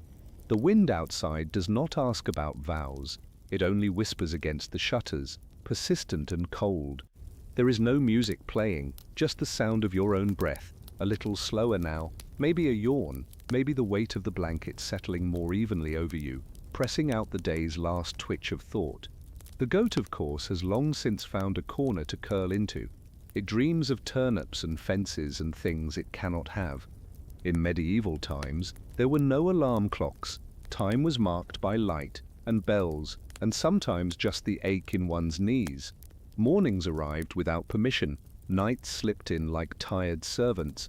A couple might go to bed after tending coals and talking about nothing at all, or not talking. Silence was a luxury then, and often a language of its own. The echoes of marriages, loud, silent, strange, solemn, settle like dust on a well-worn bench. No one remembers the exact words spoken at the altar. They remember instead the things not said, the missed apologies, the unspoken comfort, the shared glances during a market scuffle. These things were not written down, they do not survive in scrolls, but they were real. And when one partner vanished into war, into sickness, into the woods, into memory, the other learned a new rhythm, a new weight on the bed, a new way to lace boots in the morning. Some chose to remarry, others simply continued. The fire still needed tending, the goats still needed tricking. Life, indifferent and practical, pressed forward. You may be wondering now what became of the linen sheets, the rings, the half-used jars of salted plums. They stayed, they waited in cupboards, they passed to cousins and daughters-in-law and travelers who paid with stories. Nothing was wasted, not grief, not garlic, not a single bent spoon. There is comfort in that, a kind of deeply boring reassurance that things endured, even without closure, even without modern therapy. People learned to live again, or at least to keep moving, like molasses in January. Slow, but technically forward. In your own room, the hum of quiet may be growing louder, that strange, cozy kind of silence filled with soft machines, distant wind, the ticking of your pulse. You are not in a medieval village, but you have wandered far enough from today to feel the difference. The walls are less solid now, the corners a little rounder, your thoughts less urgent, more meandering. Let them drift. There is no lesson here, no great revelation, just the way lives used to end, not in fireworks but in routine, in doing the same thing you did yesterday, only alone, in setting one plate instead of two, in realizing that a favorite joke no longer needs repeating because no one is there to roll their eyes at it. And that too became a kind of ritual, a quiet procession of one, the widow folding the blanket twice instead of once, the man pulling weeds without being reminded, the tea poured with precision even when no one asked. These small acts, tedious and unremarkable, were the real shape of endings. No ceremony, just presence. Ravens, ever observant, noticed this more than anyone. Not the actual details, of course, but the weight of change, the way a window shutter opened differently, the way the footsteps changed rhythm, the way no one laughed at supper. They perched in beams, in bell towers, on gravestones, not judging, just there. You are not alone in this stillness. History has wrapped itself around you like a woolen shawl, threadbare in places, warm in others. It does not require your attention. It only asks that you rest, that you allow the centuries to pass gently, like rain down stone. Now imagine a room where the fire has burned down to coals. One chair, one cup, one spoon left out for tomorrow. This is not sadness. It is what remains. The manageable, the knowable, the humdrum shape of survival. It is what people did, and still do, when faced with endings too quiet to name. Even the church, for all its rules, could not quite touch these spaces. It might declare you married or not, sanctified or not, but it could not measure the quiet between shared chores. It could not document the sigh of someone folding linens alone for the 100th time. Those things remained unsung. Perhaps that made them more real. You might find yourself relaxing deeper now, sinking into the slowness, letting the story unravel at its own pace. No one is rushing you, no one ever did. Back then, life came with gaps between planting and harvest, between sunrise and soup. Sleep filled those spaces when it could, and now, so can you. Outside, the raven shifts slightly on its perch, not startled, not even fully awake, just adjusting, watching perhaps, or perhaps only remembering. Some say they never forget, others say they never notice. Either way, the bird remains. No more weddings tonight, no more contracts, dowries, debates, no more candlelit beds with one side warmer than the other. Just quiet, long, soft, uneventful quiet, the kind that settles deep into your bones, the kind that makes time irrelevant. Let yourself float through it. Let your mind wander to stone cottages and crooked paths, and soup that may or may not have been oversalted. Let your breath slow. Let your thoughts lose their shape. You have earned this stillness. The flicker of thought becomes a blur. The blur becomes a weightless hush. There are no characters now, no linens, no ledgers, just the pulse of a quiet world and the warmth of your blanket. The mystery has unraveled not with a bang, but with a long, polite exhale. And if there is anything left to say, it can wait until morning, until the rooster remembers its job, until the wind shifts, until the candle needs relighting. The goat, curled by the hearth, snores softly. The raven tucks its beak beneath one wing, and you, wrapped in story and stillness, may drift off any moment now. No vows remain, no footsteps echo, only sleep,